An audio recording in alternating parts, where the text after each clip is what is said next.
Shirt show. All right, let's go. Shirt show! Talking shirt! Shirt show! Talking shirt! Shirt show! Talking shirt! Shirt show! Shirt, man! All right! Episode 93 of Shirt Show. We're talking with Jonathan and Jared from Golden Press Studio in Indiana. Let's go! Hey there, buddy, old pal. Hey there, pal, old buddy. Check. Checkity check. I like your flannel. This looks real nice on you. Your camo's fucking badass. Yeah, I know. That's why I wear it. You know what? I thought it would be fun to do a little intro. So I'm going to introduce myself, and then you go. Let's try this out. Let's see how this goes. I don't want to do that at all. Take a swig. Chug. Okay, now ready? Fresh DC. All right. Hey, I'm Andy. And then you say who you are. Hey, I'm Dylan. Hey, guys. Hey. Here we are on WK96, 6969 FM. See, I thought that went over well. And we should probably say what this is. So this is the Shirt Show. Hell yeah, it is. Now, Chad, if you can edit that so that it sounds cool, then we're good. Hey, I'm Andy. Hey, I'm Dylan. This is the Shirt Show. WK9 6969. Yeah. It won't. We're not cool. Well, here's the thing. People, sometimes this is the first episode they've ever heard. And who the fuck are we, And so I thought I'd say my name and then you say your name, in case somebody thinks I'm Dylan and you're Andy. Anyway, so you'd like that, wouldn't you? Next. Hey, check this out. What you got? Ooh, a little schmelty. See this? See that? Mm-hmm. Yeah. See how it's not like the others? This is what fucked our Thursday. I've had that happen so many times here. I should say, because I forget, most people listen and don't watch, but what I just held up was a contact where our power came in for my air compressor. And somehow there was a surge and it fried this part, and our compressor went down. It kept tripping, not the breaker at the panel, but just the compressor itself has its own breaker inside, and it kept tripping. And so, that happened. It was, our compressor I found out, it has a little digital readout, which is really cool. It has 8,100 hours on it and has worked perfectly until Thursday, which got me thinking and got us thinking, because I talked to you a little bit too about it, is like, shouldn't we have backup air? It just so happens that your shit breaks right after I talk to you about it. Yeah, like here, I'm saying, hey, get this brand. You're going to love it. And then you buy one and then it fries. This wasn't the compressor's fault, I think, as much as it was some sort of surge here. You know what I mean? We get, I don't know why, but where we are, we get a ton of brownouts. And it's fried like a ton of stuff here. Like relays on the flashes, stuff on the press, stuff on the dryer. I ended up buying a whole panel surge protector. It's like this little black box you mount to the bottom of the box, and it protects the whole thing. So, and it has like 1 zillion joules. I don't even know, whatever. But we haven't had anything happen since. So it's worth the investment if it's something you need. But we were having them all the time, like spikes and brownouts, and it's pretty bad. Well, I was talking to Frank, and he's like, here's what you do. Go to Home Depot, Lowe's, whatever. Doesn't matter. Buy one of those compressors with a decent tank, like 50 gallon or whatever, on wheels, This is why I told you. Or you didn't tell me this. Yes, I did. We had a whole conversation about it. Okay, sure. That's fine. Yeah. You also said this. And was to show how well you've listened. But Frank said to get one, how they're maybe $500, $600, $700, like right in that range. And then just let it sit. Like, don't ever worry about plugging it in. What are you shaking your head for? This is exactly the conversation that I had with you. Well, maybe it was in one of your dreams or something, and that's fine, Dylan. That's cool. But I talked to Frank. Okay. Okay. We'll let this slide. Okay. And he, and I agreed. I'm like, I'm going to do that. And so I'm going to get a compressor that in that range or whatever. And obviously that's not like the right compressor to run 3 autos and everything else, but No, you run you one auto. You can run something, right? You can just run, because we actually hooked up our pancake, like little tiny pancake, like 0 horse compressor, so that we could run the, we were running the eco text. So some, like, we were cleaning screens at least, Yeah. So that's what we did. So yeah, Frank, shout out. Great advice. I appreciate you. I appreciate you too, Frank. What else is going on, man? How was your week? Well, I was doing a bunch of research on air compressors and, talked about getting this extra air compressor. And, maybe it's all Frank's idea. I ordered that air compressor. And what else did I do this week? It was Sarah's birthday on Thursday. We went and saw a dog and had dinner. Dog. Thumbs up. Movie? Thumbs down. Yeah, movie. It's pretty good. It's in the middle. It's a good middle. Okay. It's a good thumb wag. Last week, Ron stopped by because he's pretty close. And Ron, talk shirty. Yeah. Good buddy Ron. Came by and we had lunch, and then he came out of the shop. Tell us about the lunch. What did you guys have? About this wonderful lunch story? Did you guys have Chick-fil-A or pizza? Oh, he's a pizza guy. Yeah, so there's a local place. It's an Italian place, and we went in and we were going to get wings, and we sit down, and Ron says, "Did I tell this story already?" I don't know. Maybe in one of your dreams, just like you told me about the compressor. I could have easily said it on the show, but you fucking don't listen to a word I say, so we would never know. But anyway, Ron orders buffalo wings, but he orders them with garlic on them. And I'm like, all right, I'll just get like extra crispy buffalo mild wings and a side of fries. And Ron asks for a side of fries, and he's like, oh, can I get a side of hot sauce too to dip my fries in? I was like, she's like, okay, cool. Yeah, whatever. Brings out the food, sets my plate down. It's a fucking plate of wings covered in garlic. Puts Ron's plate down. It's a plate of wings covered in garlic. And then she hands him the extra hot sauce. And then she goes to hand me the extra hot sauce and fucking dumps the whole thing down my leg. So not only was my fucking wings wrong, but my leg is covered in like oily hot sauce. So it's like, okay, cool. That smell does not go away. Well, the pants are totally annihilated. Like they're like oil stains all down the pant leg. So this poor lady, like, I feel bad. Like, I'm not like mad at this lady. I mean, it sucks that your food's wrong, but like, you kind of are like in an awkward situation because like, it's not like she meant to do it, but she also fucking doused me in hot sauce. So you immediately took your pants off. I immediately took my pants off, and I don't wear underwear. So I was sat there and ate chicken wings, fucking free balling. And then the police showed up, and right. Cool. I slept the night in jail. And then he comes back to the shop, and we're walking around, and he's like, what are all the baby wipes for? Because he sees like baby wipes at stations. And I was like, oh, it wipes ink off really, really well. And I show him, I like wipe ink off. Like the next day he sends me a picture of like some Ron. If you know Ron is like ultimate wheel and deal master. Like he's that guy where like in a movie where you would call and be like, I need this like ultra specific thing. And it would be at your house like that night. Like you would find it and like trade 6 pallets of it. Right. Exactly. So anyway, he shows me this picture and it's like pallets of baby wipes. Pallets. And I'm like, well, he sent me this thing. It was like a huge handcart full of baby wipes. And he said he got like, I don't remember, probably fucking 9 million baby wipes or something. And to me, it's just like, dude, A, how? And B, like, who just has like pallets of baby wipes like ready for you? So anyway, he comes by this week and I gave him some exhaust piping and he dropped me off like 6 cases of baby wipes.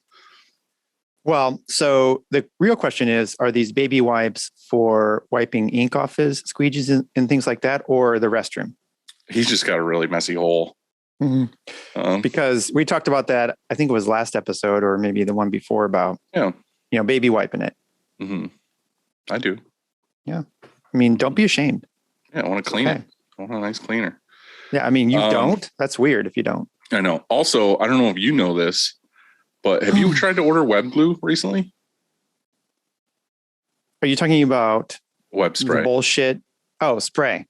Yeah. Spray can. Yeah. No. Oh, I mean, I know that it's in short supply. No, we don't. So here, Dylan, we don't use web. Okay. So go ahead with your story.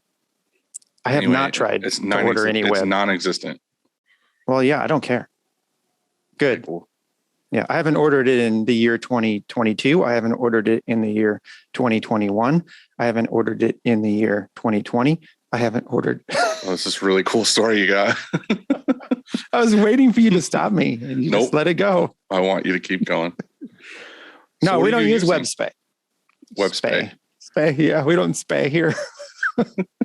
See, I told you, like, I can hardly get out words. Mm-hmm. It's lucky when I do. It's lucky when I form a complete sentence. Are you using, it's not tech stack, but what is it? You're using out of the bottle? We use 90% of what we use is called roll tack. Yeah. Okay. Are you using that for hoodies too? No. We use some mist. Now, don't scream at me about the bullshit. I know. What the fuck? And here's why is because, and I get this question a lot. It's because, of course, we used to use web because that's what we were told to do for fleece, but we had to switch to mist because some of our main accounts require a retail finish, and that web, you know how it like is gross on the inside of the hoodie, or can be. Leave some man stains on the inside. Yeah, it's not good. And so we had to switch to a light, super light, which is really effective because if you do this, if you light mist, flash roll, all you got to do.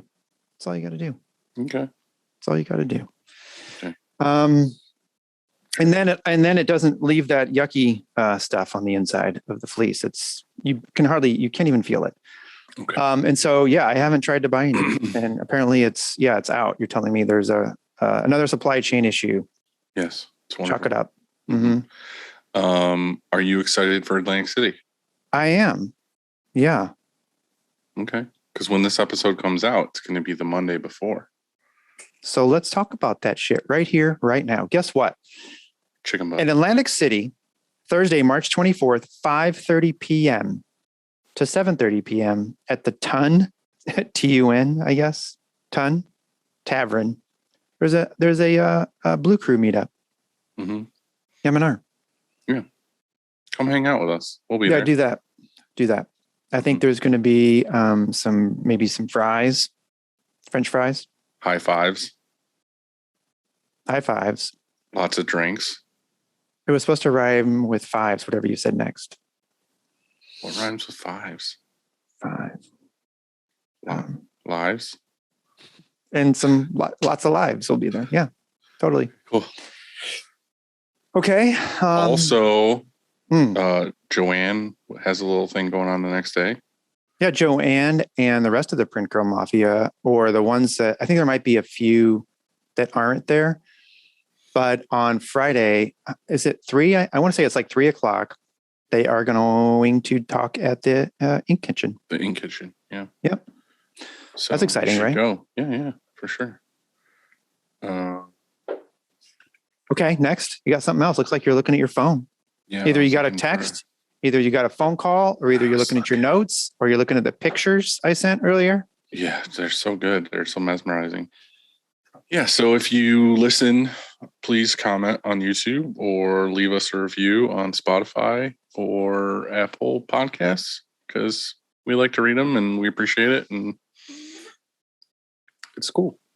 Guess what I had for dinner last night? Boiled hot dogs.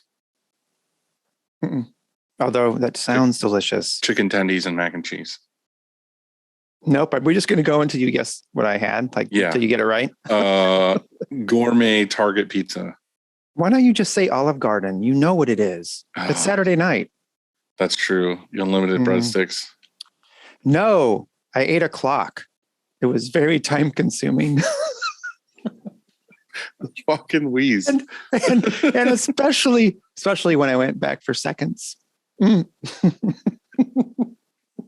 I love how you get the jokes. Oh, it's so good. That is such good material. Okay, what do you have? I can't even do it now. They're so fucking. I don't want to pick you up. See, these are pickup lines, but I don't want to pick you up at this point. I wouldn't either. I would not either. I would just see me from across the bar and say, nope. Nope, let that guy go home alone. Andy, right, if you were a burger at McDonald's, they'd call you the McGorgeous. And you think that's better than whatever the fuck That'd I pick said? me up. Oh, okay. That's true.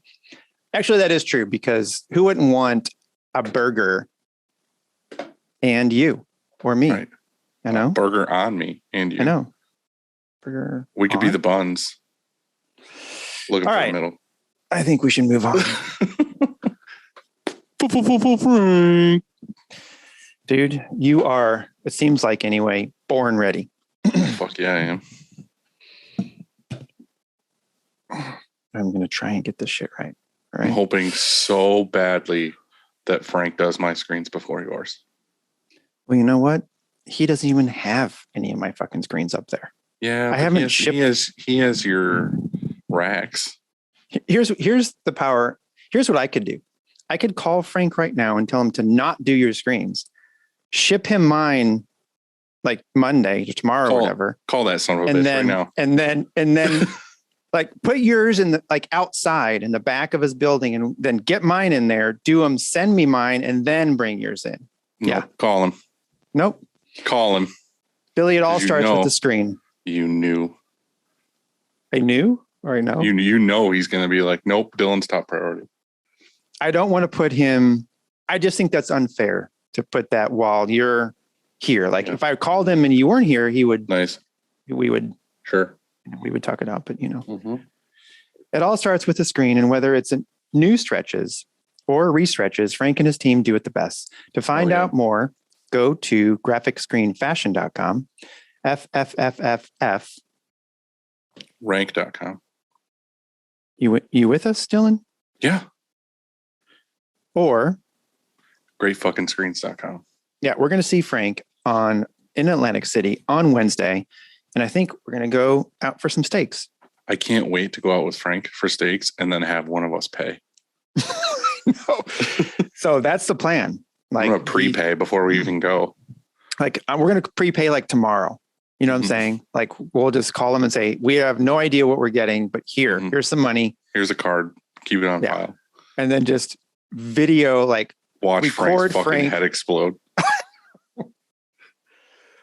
But here's the thing about Frank, like he'll win. Like in the end, he'll win. He'll just stab all of our screens. That's right. He knows we can't function without him.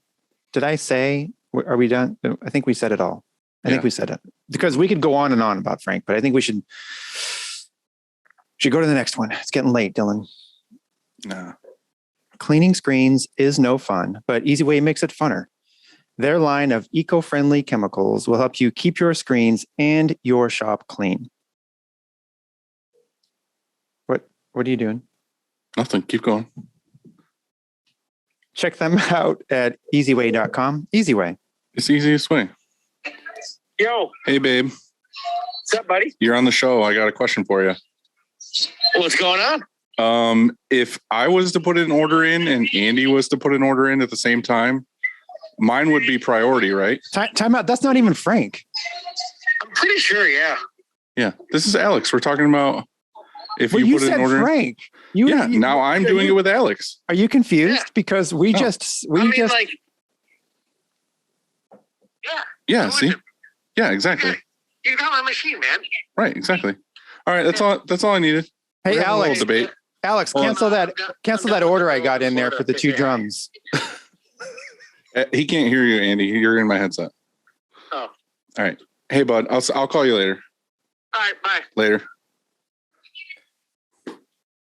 I love how you were trying to make a bet and then you call a different person. It doesn't even make sense. Like you were saying that Frank would, whatever. What did you say? What were you trying to say? What was that? Frank would do mine first. Right. And so then you call Alex. That doesn't. He's not Frank. We're doing this with everyone now at this point. Are you texting them right now to say, hey, say yes to whatever I ask you right now? No. I get it. It's fine. No, Hey, buddy, what's up? no, nothing. Just hanging out. Oh, hey, you're on the show real quick, and I got a question for you. Sure. Me and Andy were having a debate, and Frank, I said, don't do it. I said that hands down, if I put in an order for screens and Andy put in an order for screens, mine would take priority. Correct? Come on, you're putting me on the spot here. I told you. Yeah. See, Andy, he It's just fine. doesn't want to let you down on the show. I hope Frank. Listen, if I got them at the same time, I would fulfill both orders at the same time. I have enough stretching tables. No. Frank, come on, Nope. that's the easy out. Yeah, it is. That's I'm fine. gonna Just take leave it.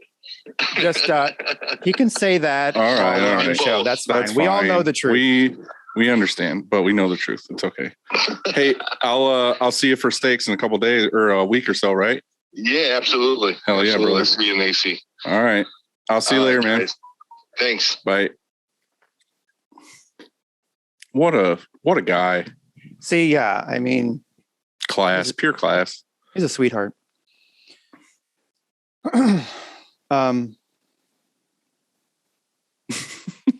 You're afraid right now.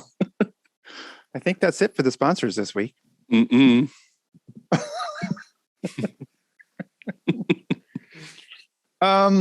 We do have a couple more. So Action Engineering. They make all kinds of accessories printers need. Go to actionengineering.com to have a look and then use Shirt Show at checkout and get a one-time discount of 15% off. somehow I spit that out without any mistakes. It's beautiful. Monarch Color. They make ink that does what it's supposed to do. Learn more at monarchcolor.com. Ink better, print better, be better. Liv Moss. Monarch. Okay. Well, that was fun, wasn't it? Sure is.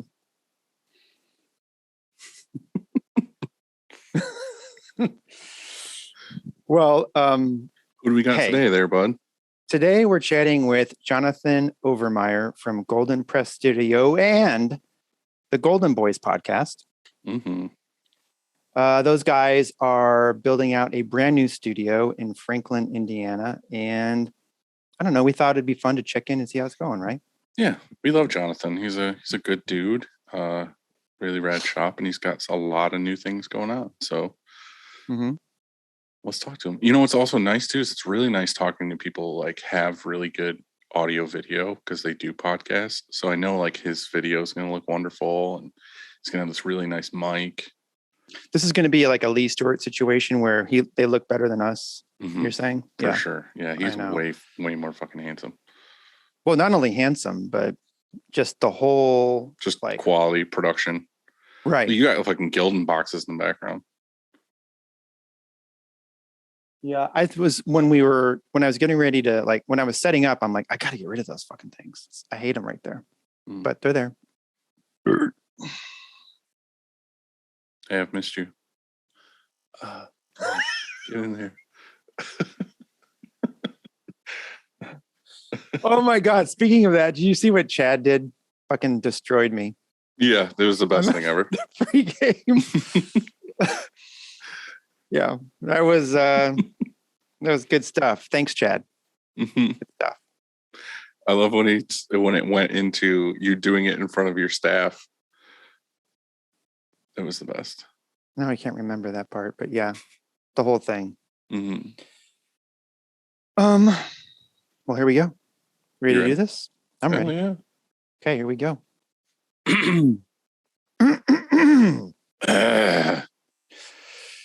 Oh, he's gonna come in. Oh, look at that. We Look were at the right. fucking spotlights behind them. You guys look like right now, like in all black with the light behind you. You look like something like when I die, what I'm gonna have to answer to. I just told Jared, I was like, dude, we look like we're in freaking space or something, man. Be like, hey, remember those magazines you found? You can't get in. No, I invited this guy. You guys invited me, but I invited this guy Really, he just needed me to set all this up. Yeah, of course. I don't want to, hide the fact that I don't know how to do any of this. It's all right. We just won't air it. It's cool. That's fine. At least I get to talk with you guys for a few hours. That's right. Fine. So what's going on other than setting this up? Did you said earlier that you were doing a little uncrating today? Yeah, by myself, So since you guys know how well that goes. No, tech's coming out tomorrow. And so I just nothing like doing it at the last minute. Our schedules have been absolutely bonkers. So did you get it all done? Yeah. I got it uncrated as much to where like I need 2 people, to be able to, or 2 to 3 people to lift the arms out, and we should be good. So I am scrambling. Go ahead. Like the base of the machine is out, right? Because that takes a forklift. Normally that takes a forklift. We actually, my brother was actually able to stick our skid or a pallet jack underneath. It's got braces on the base. And so we were able to shift that around because we're going to have to do some crazy finagling where this press is sitting.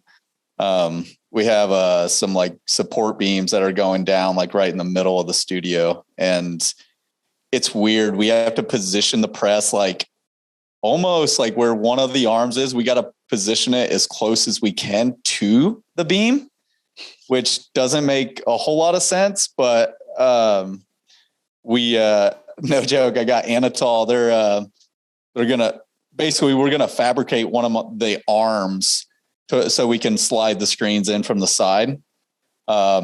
It's weird. I can't remember. So at Anatol, does the head flip up at the end, or is it a side? You know what I'm saying? So yeah. So it actually, the arms do flip up, but typically slide the screens from front to back.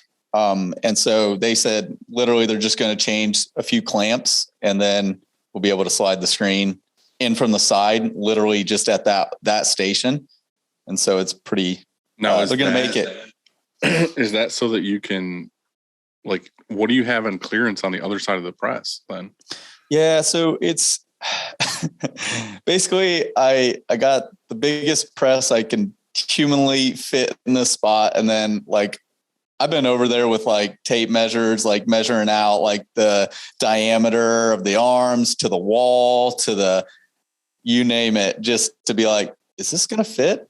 The best part of this is I know where you're at because I've been there, and you're going to be hurting when you actually put it together.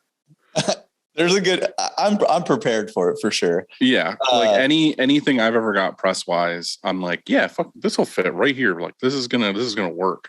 And like as soon as they put it together and put all the arms on, you're like, oh God, this is not where it's supposed to go. I've been doing my due diligence. Like I've been FaceTiming my people over at Anatol, like FaceTiming, showing tape measured, like this is where this is going to land, like Sharpies on the ground, like circumference, like we've been going to town. But just to be able to like, we might have to put those side clamps to where we can load everything in from the side in a few different locations. But we've been all prepared for it. They're making people it don't fit. know, like they don't know how, we've talked about this all the time. People don't know how hard that is really, because getting prepared for an auto or really any piece of equipment can take months and to get it right is really, really challenging because you have to, for example, get power over to that spot, right? And so you're going to say, oh, I think it's going to go here, but what if it moves a couple of feet? And did you move it too far? You have to get air over there, which I forgot actually on this last press. And so we had to scramble and run it. How? I don't know, Dylan. That's just, I had so much going on. It's like 2 things it needs. Yeah. Mine only needs one though. So. Yeah. I'm only good for one. Is yours all electric? Yeah. Yep. Okay. It'll be nice and quiet. Yep. Which is super important for video's sake, Yeah. All the fun things that we we have to think about that. A lot of people, like in shops, that's like, oh no, just putting air compressors, this and this and this. It's like, oh, I'm going to stand by the press and try to have a legitimate conversation with the camera to try to teach somebody about something and not have, going on. So. Yeah, the newer M&Rs all have pretty decent mufflers. When ours showed up, it didn't have any mufflers. They kind of rushed it out to us just to meet a deadline, and the mufflers came a few days later. But it's something I always think about, and I think we talked about this with Lee maybe, is that what it looks like aesthetically too, when we're getting ready to install, and especially you guys, because like you just said, you're going to be filming and you're going to be taping and recording all sorts of videos around this. And so it has to look cool. I don't know if you're going to still do the carpet under the auto. That's going to be a challenge, but I got away with that for sure. We got some nice grungy, like concrete, sealed floors. Like they're the best we could do, but yeah, we're going to not go the rug route. I wouldn't even want to on that. That's overkill. Did you end up doing any kind of epoxy or anything, or just? No, we just did. It says low VOC, but I can tell you it's not low VOC. Just like a concrete sealer. And it's funny, like one of the crew people that's over the building like came in, is like, oh, we use that for outside sidewalks. And I'm like, cool. It still smells, and it's been coated for a few weeks. Yeah, you can still taste it. Yeah. But yeah, we're just gonna sealed concrete. I want to be able. I still actually might do another layer across because like we've been kind of doing piece by piece, section by section to some degree, and I think. Like I want to put one more final coat across everything after the press is actually put together or, put up, because I have, 4 crates, taking up the entire studio now. So yeah, that's something that I really wish I did at the time. But back when I got the building, I wasn't even like, that was last on my list. It was like, I just need to get in here. I just want to like start working. And it was like embarrassing how big the shop was and like what we actually had in it. Like we had like a little dryer in the middle and like a couple manuals around it. And it's just like, we had so much room for activities. It was like, we had a fucking what was it? There are these real mini bicycles that like clowns ride around. Yeah. We had one of those, and we like had a racetrack with like boxes and cones that we would like time each other and like see how fast we could get around. So good. And like we had an area for like fixing our mopeds. And like, we just were coming up with shit, being like, oh, like we had an area where we were throwing knives. Nice. But now it's like, you have no room for anything. It's like, I don't have room to put down a pallet. But now I look at it and I'm like, man, I really wish we like took the time and like epoxied the floors and everything. And yeah, I mean, there's nothing wrong with them. It's just like by the presses, the concrete's like slightly more porous, I guess. And then like if you drop ink on it, it's just like, well, that's the floor just has an ink spot now. Like there's no getting it off. Yeah, this sealer that we put on the floor, it actually does pretty good. My biggest thing is I wanted to be able to mop, but like we like going to all the stuff we've went through to get these floors looking somewhat decent is just, it's been a nightmare.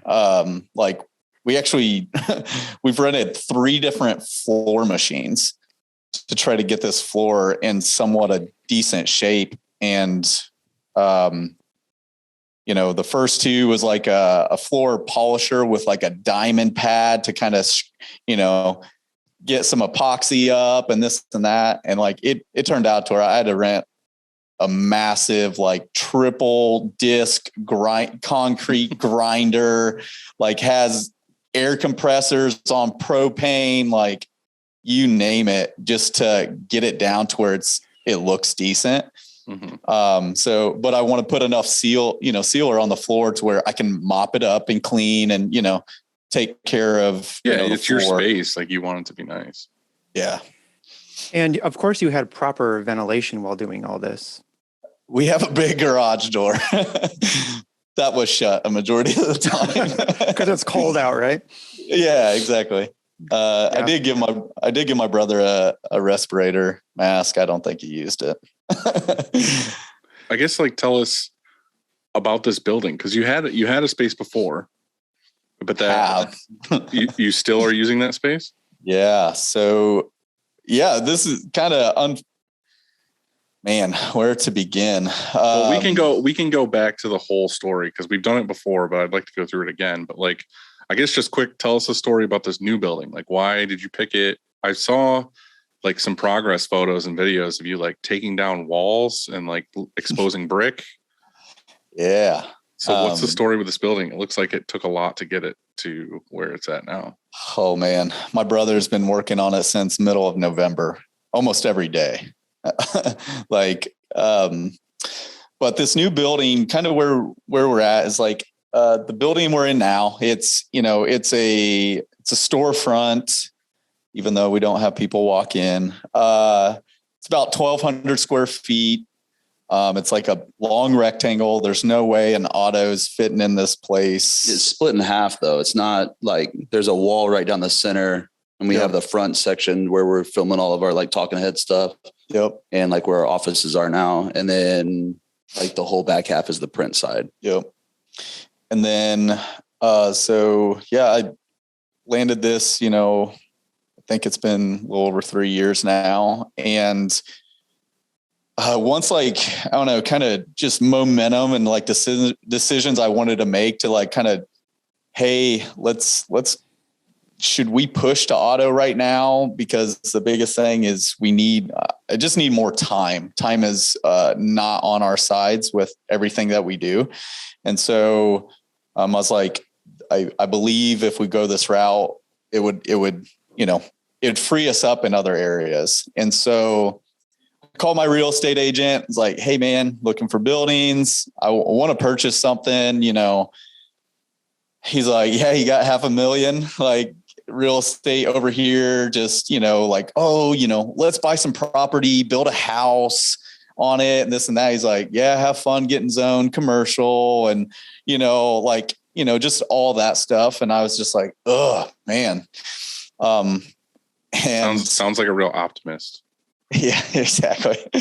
But like where we're at, I just knew we weren't in any type of kind of situation to where we could pull a Lee, like buy a house with some property, just not in that position. But at the same time, want to grow the business, want to take on new endeavors. And legitimately, as I'm talking to my realtor, I had like, while I was talking to him, I remembered a conversation I had with my old landlord of this building that we're in. And we now have a new landlord. And so I hung up with him, and then I called my old landlord, and I was like, hey man, I remember you said you had like a building that had like some warehouse space, like right here in Franklin, like right down the street. He goes, yeah. He's like, before you start getting too excited about it, he's like, it's actually that entire building's up for sale right now. Like I actually am closing on it October 1st of last year. I go, okay, well, tell me details on this. Or actually I was like, hey, is there any way we can meet up tomorrow? And I just look at the space, and he's like, yeah, absolutely. So walked in the space, and I was just so mad that I didn't talk with him sooner, because he offered, he's like, yeah, just come look at it. Come, it's like, he was telling me he had like, I got like old trim, like wood trim. Like he was telling me this, like when I was building out this studio, he's like, yeah, dude, just go over there, take whatever you need. He's just a phenomenal dude. Didn't feel like a landlord. He actually, I consider him one of my friends now. And I go over there, look at this space, and I'm like, yep, this is my next location. Like it's perfect. It needs some TLC for sure. But the cool thing about that was, it was a month. It was like the end of September. So I had a month to where he introduced me to the new landlord who was purchasing the building. And I got the first handshake. told him my vision on what I wanted to do with the space, and brought him over to this space and was like, hey, look what I did to this building that I don't own. I'll do the same thing to your building that I don't own. I just want this spot because it can house an auto, like that was legitimately my thought process. Mm-hmm. So when you negotiated this lease, did you do that knowing that you were going to do the tenant finish, or was this new landlord going to spend any money? I mean, did you approach him like, look, here, let's talk the rent, and then I'll do all this work. I'll do all the demo. I'll fix the floors. I'll do all this stuff. I mean, how did you go about it? Yeah. So the deal I orchestrated, it was kind of the same deal I did here. Basically, my old landlord's like, yeah, that space is move-in ready. I'm like, you got wires hanging out of the ceiling. Like you got like it's just like, I'm trying to turn this into a legitimate studio. I was like, I created a deal with him. I was like, hey, I want you to give me a rent reduction for a few years. And that rent reduction is going to be pretty low because I'm going to invest a lot of my money into your building.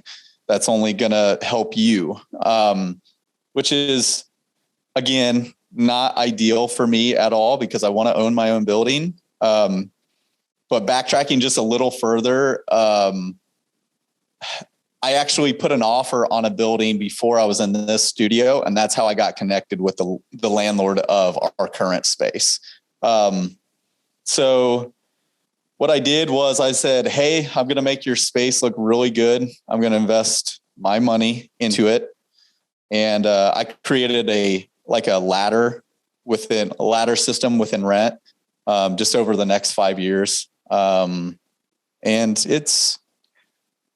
I wish I could say it feels like a pretty good deal, but I mean, it does. It is.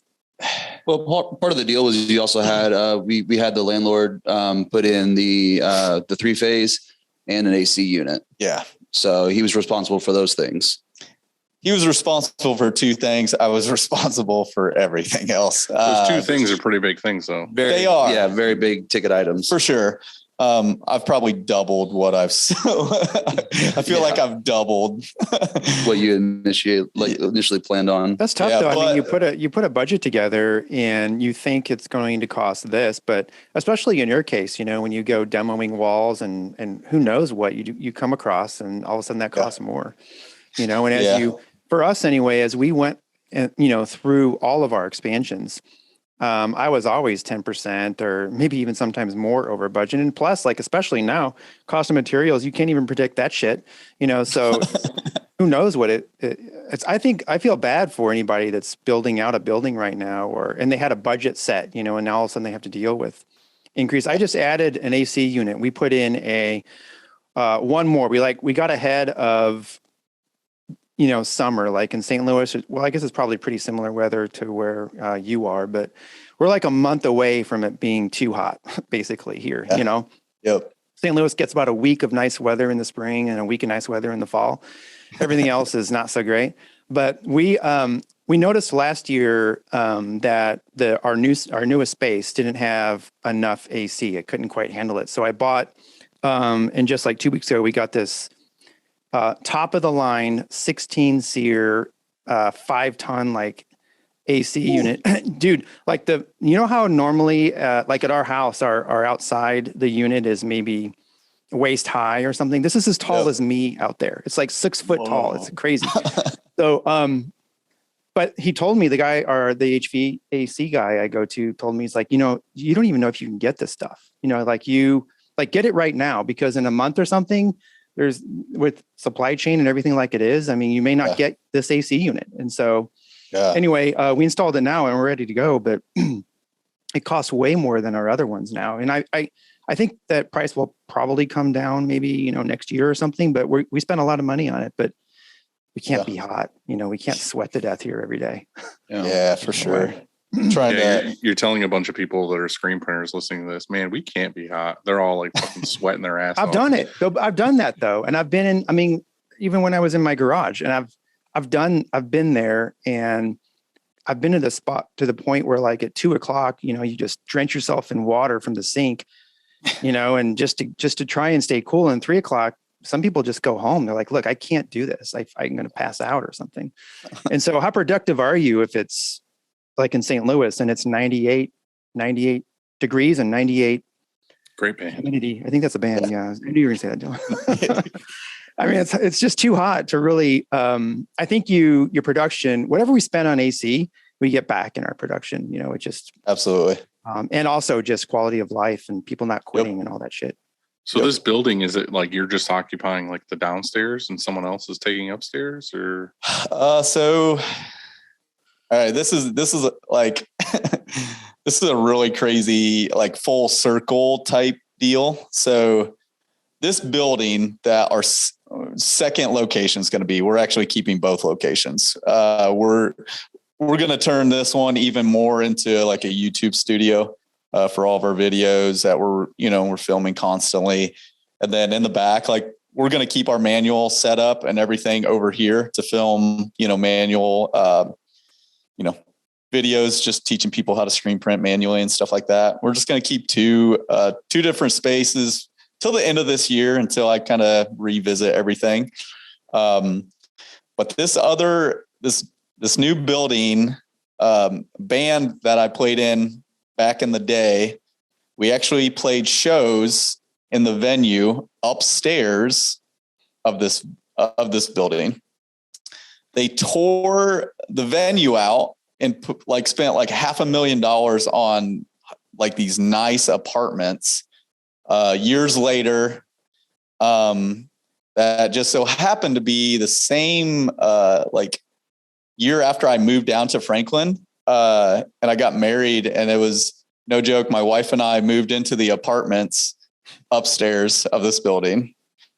And then, my future screen printing location number 2 is in the bottom of the building in the back warehouse. So we just got and you guys are going to laugh, just laugh at me. It's only 1,700 square feet.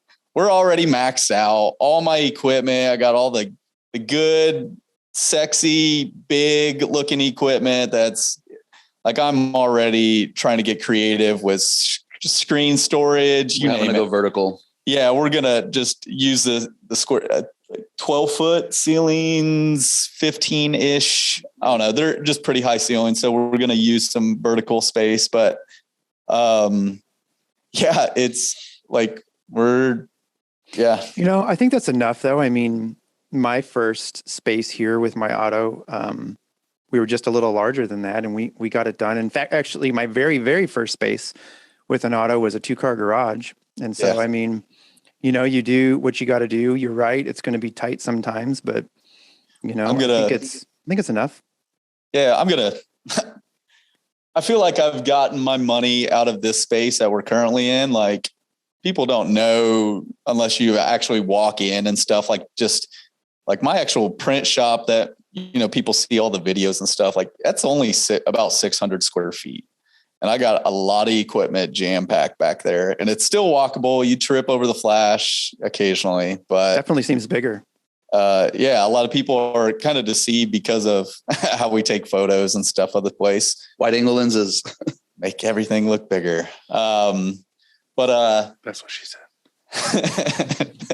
Knew that was coming. That's what she said. But just gonna get super creative with the space. I'm definitely gonna use that thing. I'm gonna use every square footage, and I'm gonna make a lot of money in that space. That's my goal. The thing is, like, that's just where you are right now. Like, you don't have to be like, oh, I need this like massive facility, because then all you're going to do is you're just going to try to fill it. Yeah, for sure. You know what I mean? It's like with us here, like I said, we had the space, but we were filling it with stupid shit. And then eventually you're like, okay, you need to get rid of that and put in another piece of equipment, and so on and so on. So like right now you're just at the point where you need to be. And then eventually what'll happen is you'll make more money at the new place, and then you'll have enough money to get your own place. Like if you're going to put money into the next thing, you shouldn't put it into somebody else's building. You should. No. We've already had that intervention. Well, so speaking of that, like I definitely, like going into this, like I really did, like I wanted to just purchase a building. But like with our timeline and how everything was kind of playing out, literally, you know, I told you, like, I met this new landlord, and it's funny how he's like, you know, had no idea what he was going to do with that back space until I said, hey, I want to rent that from you. And then he needed a tenant in there extremely fast, you know? But like, I was kind of like, I was put in a position to where I had to like, he had other people starting to look at the space, and he's just calling me, verifying, hey, we still good? Like, we're going to work this deal. And I was like, yeah, absolutely. And so I had to really seal the deal with this new space, which kind of forced me to where we're at now. It's like, hey, if the auto fits in there, we'll find out tomorrow. Yeah, we're gonna use the space, make it work. Well, the nice thing is that if you have a plan, at least, like, say you plan on being at this place for like 5 years or whatever it is, you can start looking now. Like, you have 5 years to find the perfect spot. Yeah. Like, that's the problem, is don't wait till your lease is up in 5 years and be like, oh, what's available? Yeah. Like, just keep your eye out now on like foreclosures or, you know, something like that. Like, that's realistically like where I got lucky, is like the guy who had the building was old and wanted to retire, but like he had no options. Like, this building is an old agway, and like when the train came off the tracks here, it would like come on a second rail, and it would drop like grain and molasses and like all this other shit like into the building. But like there's also other shit like fertilizers and stuff that like back then there was like, I don't know, like regulation wise or whatever, but they had some bad shit in them. Yeah. And like the bank wouldn't sell this building because if they had to do some kind of like, I don't know, like checks or whatever, they'd be like, wow, the soil out here would kill somebody if they like ingested it. So, and that's the story, like out front when they put the sewer in, they dug like a tunnel in the street to like put in the new sewer line, and everyone who was in front of this building was getting like full body rashes. Oh, whoa. From the soil. Jeez. So like, that's what they told me when I got it. And he was just like, you know, he had a price on the building.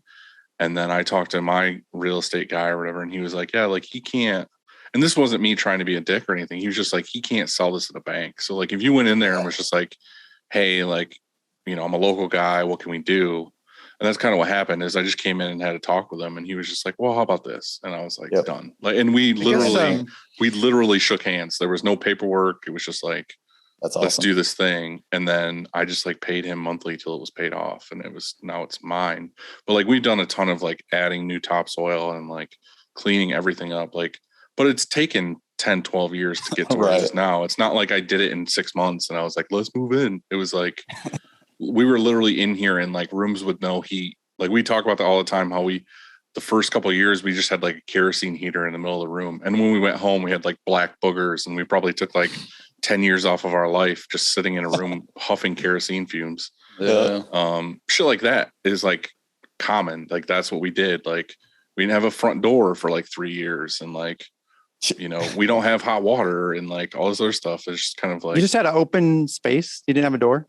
We didn't have a front door. Like, we came in like a side door, and then like the public couldn't come in because there was no. I thought it was just like wide open, and you were like, "Hey, yeah, no, it's just like a hole in the wall." No, I'm just saying, like our first office was just like rough drywall. Like, it wasn't taped or mudded. It was just like drywall, and it was like we had extension cords because we didn't have outlets. And I guess what Dylan's saying is keep your eye out for some sort of nuclear waste land or something. Yeah, exactly. maybe if there was like a dump or an accident or something like that, and then buy that land and build right on top of it. Sounds like it is. Yeah, right, perfect. It'll be cheap, you know.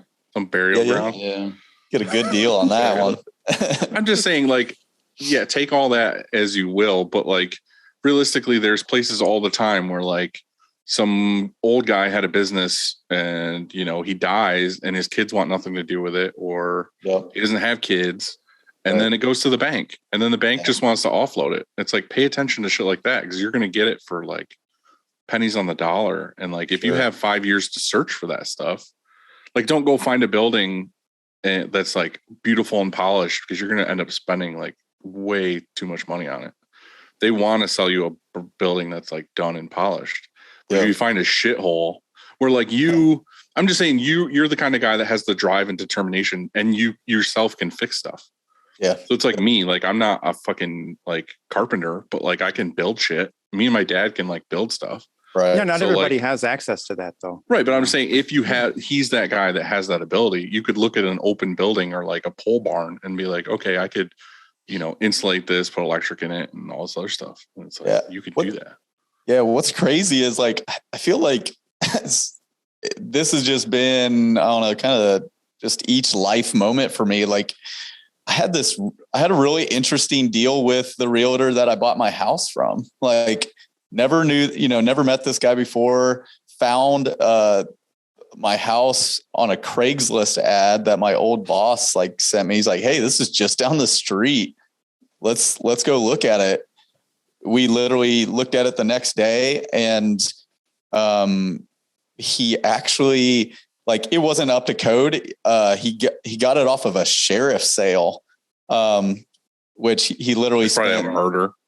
No, because a lot of weed was created upstairs in the attic. Had a nice weed room with perfect all these, like, dude, there was like 5 to 10 like outlets, all like positioned, 2 feet apart, for the lamps, I don't know. Right. But yeah, he got it for 30 grand and literally flipped it and sold it for 60. And I paid 60 for it.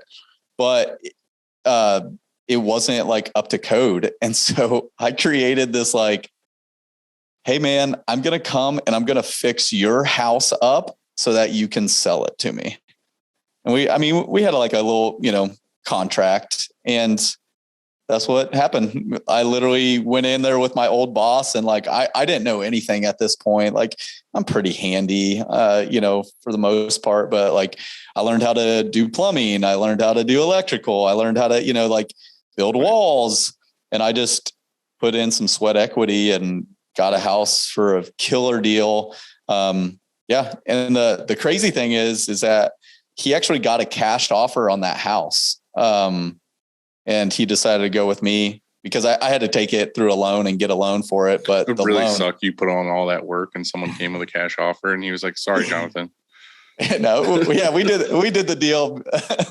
Yeah. I made sure we signed some form of contract before I did all that work. But yeah, so like, it's weird. I've just been doing this on quite a few properties. Wheeling and dealing. Yeah. It's like, hey man, if you can do it, that's the thing. It's like, you have the skill and the ability, you might as well take advantage of it.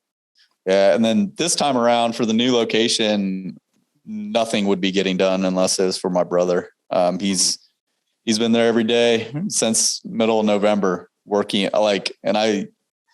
he told me the other day, he's like, yeah, I've been over there 20 days straight in a row. And I'm like, what? Like, take a weekend off, man. Like, it's not, but that's just the Overmeyer blood, I guess. I think the other part of the equation, though, is you said if you have the skill and ability to do it, but I think also the time. I mean, for me, during our expansions, I just contracted it out. I had people do it because I had, for us anyway, I wanted it done within a certain time frame fast, because we needed to be up and running and installed and printing shirts. And so I think if you, like Dylan said, if you've purchase this property or this building and you have a year, let's say, before your lease is up and you have this year to get in there and, do all of the remodeling or the upgrades or whatever it is, then cool. But if you don't, well, then obviously it's better. I've viewed it like these days, especially, it's better for me just to pay to get it done quick.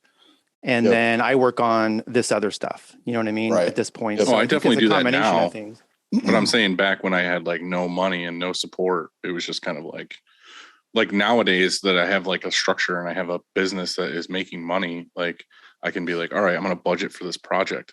Right. But back then I had fucking $5 in my bank account and I was like, fuck, me and my dad can spend a weekend fixing this up.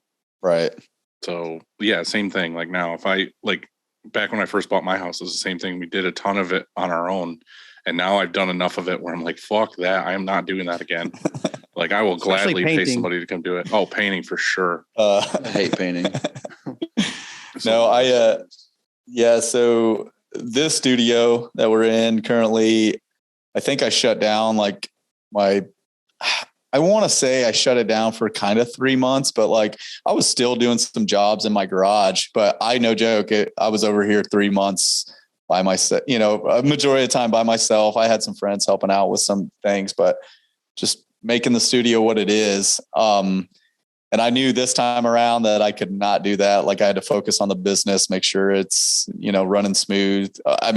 We need to be like, I need to be growing the business, I've probably done I've done more sales in the last month than I have in the last 6 years. So like actually being intentional on stuff instead of just letting stuff like come in, which we've been super grateful that because of all the other things that we do, we have work come to us. Fuck yeah. So yeah. Well, that's the thing is like, we've talked before, and this was, I don't know, quite a while ago at this point, but I feel like when you first started, you just wanted to start a screen printing shop. Like you weren't making a fucking like YouTube studio, and, like instructional videos and like design and everything you do now. So tell us like, how did all that evolve? Like, how did you start and how did you get to, I guess, your vision now?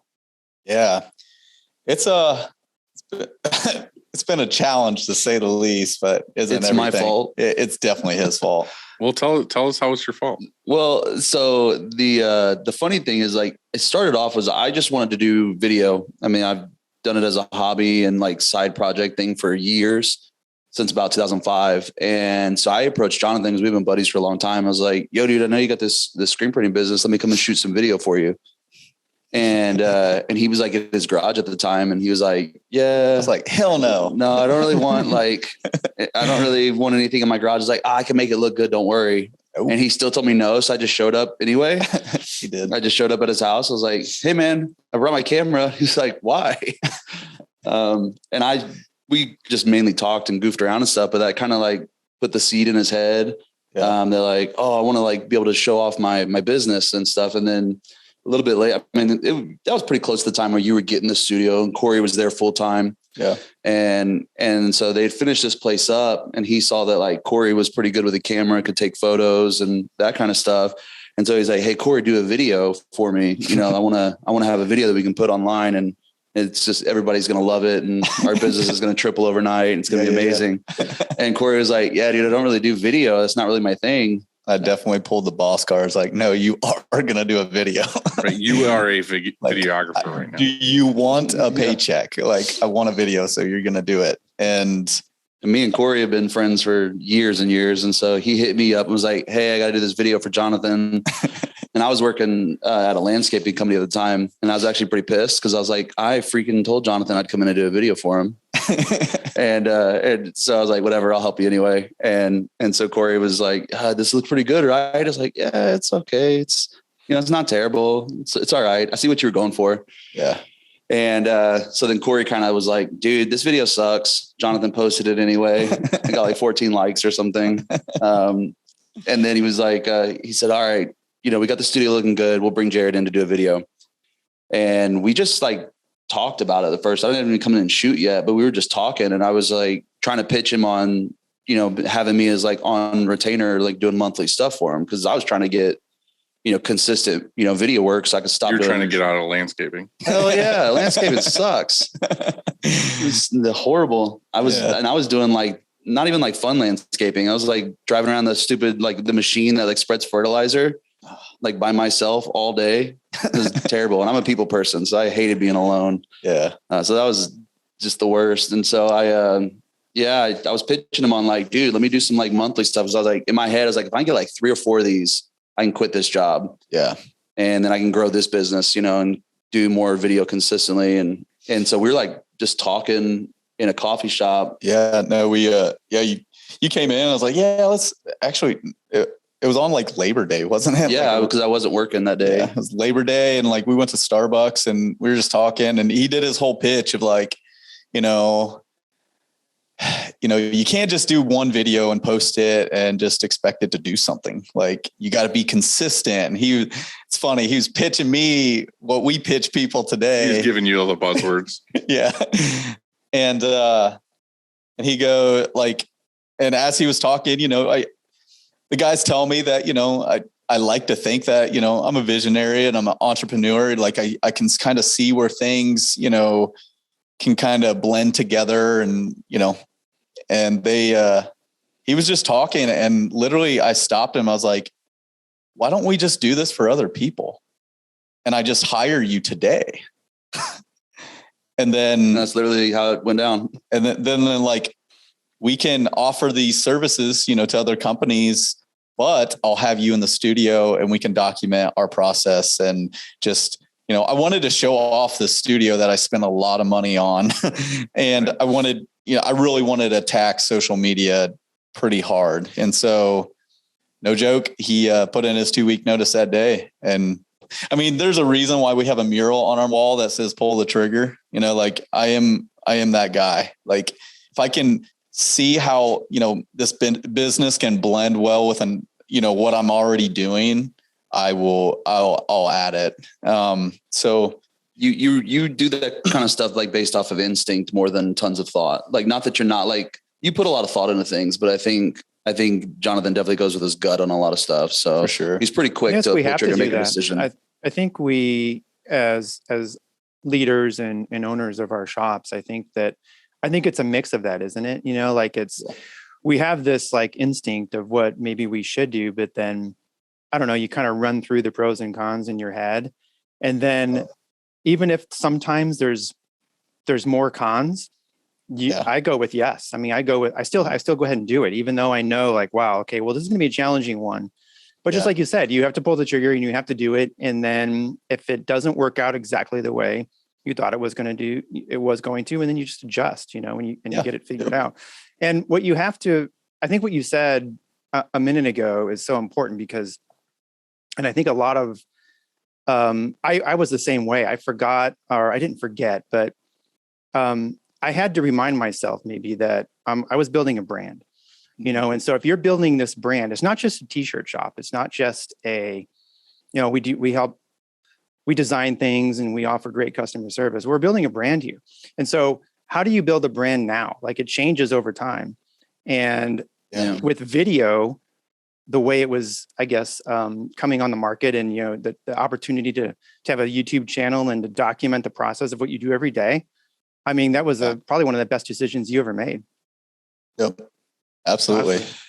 Yeah. It's crazy how much of our printing business came in through like Instagram.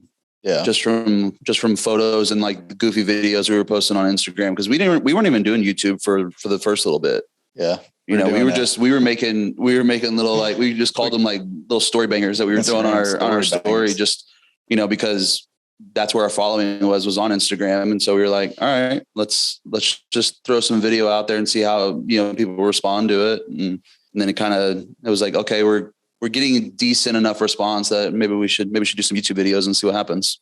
Yeah. But to go back to like, you always think it's like, was it a good idea? Like, I feel like at that time within the business, like it was probably the best, like the screen printing business was like functioning. Like I had to get out of my garage because of functionality and stuff. Like I needed a place that doesn't have a water, or a spigot outside my house that like freezes up in the wintertime. Like when you want to wash out or burn a screen, that's why I moved into a commercial space. Like I needed it functional.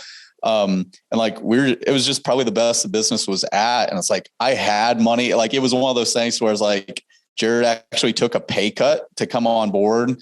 And it was like maybe a month. And I just started paying him what he was making at the other place. Cause it was working. We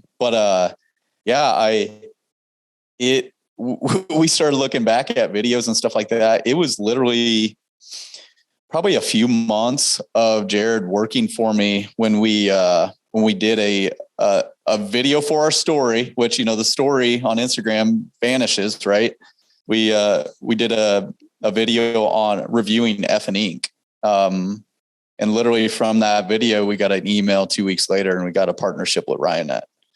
Just because we did video, just because I hired a videographer and I was like, hey, I want to do more of this stuff. And yeah, sure. We could have done it on our iPhones and stuff like that. But video, I mean, like people don't realize, like, I hired Jared because he has 15 plus years of experience doing video, not because he has the fanciest camera, which he does now, thanks to me.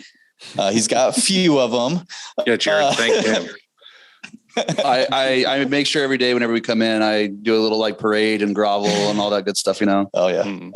No, but like, it was just this thing, like I want to incorporate into the business, and it was really cool for us that like so quick integrating video into everything we did. Like we caught a break and got a really cool partnership with an awesome company. So, which only led to, you know, us really going full blown YouTube and really focusing on tutorials and all that to, you know, help out the screen printing community. So now with the thought process on that, I guess, were you just partnering with Ryanet to help you with the shop as far as like deals on supplies? And obviously you're going to make a little bit more money in your margins if you don't have to pay for all your supplies, or was that kind of like a shift to, I don't know, focusing on YouTube more as a revenue source or what? Yeah. I mean, it's a little bit of both. I mean, really, I mean, Jonathan's always been like, he spends so much time just talking to people through, like, we get DMs and stuff. I mean, he was getting DMs a lot beforehand, just because of the photos were really taking off on Instagram, and we kind of grew pretty quickly. Just because people liked the way the studio looked and stuff. And so he started getting a lot of questions, and he would just hand out his phone number and be like, let's chat. And so he has that heart of like, I want to share what knowledge I have. And so it just kind of seemed like a good fit to be like, hey, we can do that through video, and then it lives forever. And it's not just a phone conversation that, you know, this one person has, then it can be accessed by a lot of people. Yeah. And so we kind of already had that heart of like, man, this would be cool way for us to like give back and be able to offer something. And then, yeah, I mean, hopefully we can make some money off of it too. That'd be pretty rad. Yeah. So right before it was actually, yeah. So as soon as Jared came on, like I started like just hitting up all my resources, all my current people I printed shirts for. I started saying, hey, we do, you know, photography, videography now. We can do content creation for your business. I started just calling people up, pitching, you know, my new services. And we actually started landing some like monthly retainer clients. The whole idea, Jared, you know, pitching to me, it actually worked, but I stole him. So, yeah. So it started working, and we started landing some people, and, you know, just a solid, wow, this is consistent. This is every month. Like Jared and Corey goes out and shoots video and do photos. I get a check first of the month for what we're doing for them. Man, this is nice. And then the Ryanet thing happened, and we kind of actually shifted. Like we had some contracts with the companies that we were doing photo and video for, and like we just started realizing certain companies doesn't work well. At the end of the day, we just didn't enjoy it. Like we were like, oh, sweet, got to make money as a business, right? But like we actually just didn't enjoy it. It took kind of zapped. I know for a fact it zapped the creativity out of Jared and Corey of just like, oh, I'm shooting photos for an electrical company. Yay. You know, like, and so that was like kind of in that time to where Ryanet was really hitting us up, was like, hey, you know, would you guys like to do some like tutorials or, you know, this and that? And like at that time, it wasn't long after COVID hit. So Ryanet basically leaned on us a lot for doing videos, because they weren't getting together in the warehouse and, you know, shooting video and stuff like that. Like, whereas we just kind of lived in our little bubble over here. Yeah. And so we were in our studio creating videos. And so Ryanet was, and is still just, they've been killing it. They send us free supplies, you know, that pay us doing video. Like we just kind of a little bit of everything. Well, it's perfect for them. I mean, they're getting a printer that like they're marketing toward a lot of printers in kind of where you guys are at. Yeah. So like to have you be the one to make the content for them is perfect because it just caters to the rest of the market that they're trying to reach. Yep. Absolutely. Which is exactly why they're like going after Lee and like Yep. everything else. It's kind of like it's perfect for them. And then you guys make really, really good videos, and Lee makes really, really good videos. So for them, it's like, hell yeah, this is a perfect partnership. Yep.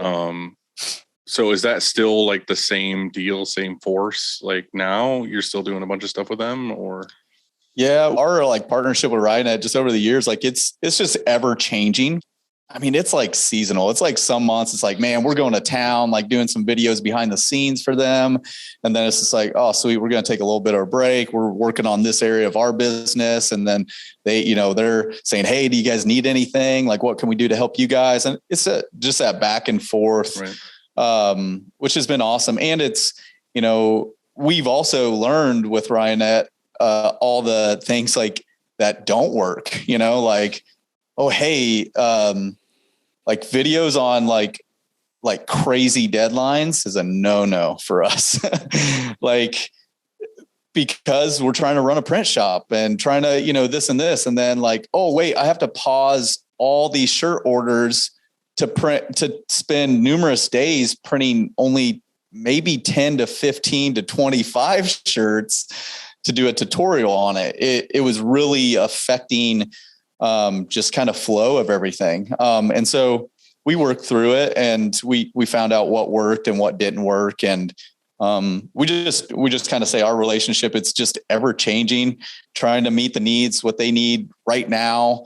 And it was really heavy on video, like, for the first few years with COVID. Like soon as COVID hit, it was just like they were leaning on us really heavy for video. And that was nice because we kind of got rid of a lot of like monthly retainer clients, and we had a lot of restaurants closed down and, that kind of stuff. So they weren't needing content anymore. And, right. And we obviously were understanding of that and didn't like hold them to a contract for something they couldn't control. Right. Mm-hmm. So we had a lot of our, monthly income that we relied on kind of just disappear pretty quickly. But I guess, like you said, it's kind of like you took a chance on Jared, got him in, found out that it would work to get other clients, which also got you into doing what you're doing with RyanNet. And then now what I'm hearing is, I guess you're taking the knowledge of what you've learned from all that stuff to just focus on Golden Press, right? Like you're making more videos and more marketing towards growing the print shop, not necessarily growing other people. Yeah. I mean, we're still, we're just at a better space or a better place to where we kind of pick and choose who we want to work with. Even though like we still have some monthly retainer clients that we're working with, and the guys will go out and shoot. Right. Good ones. Yeah. People we like. No.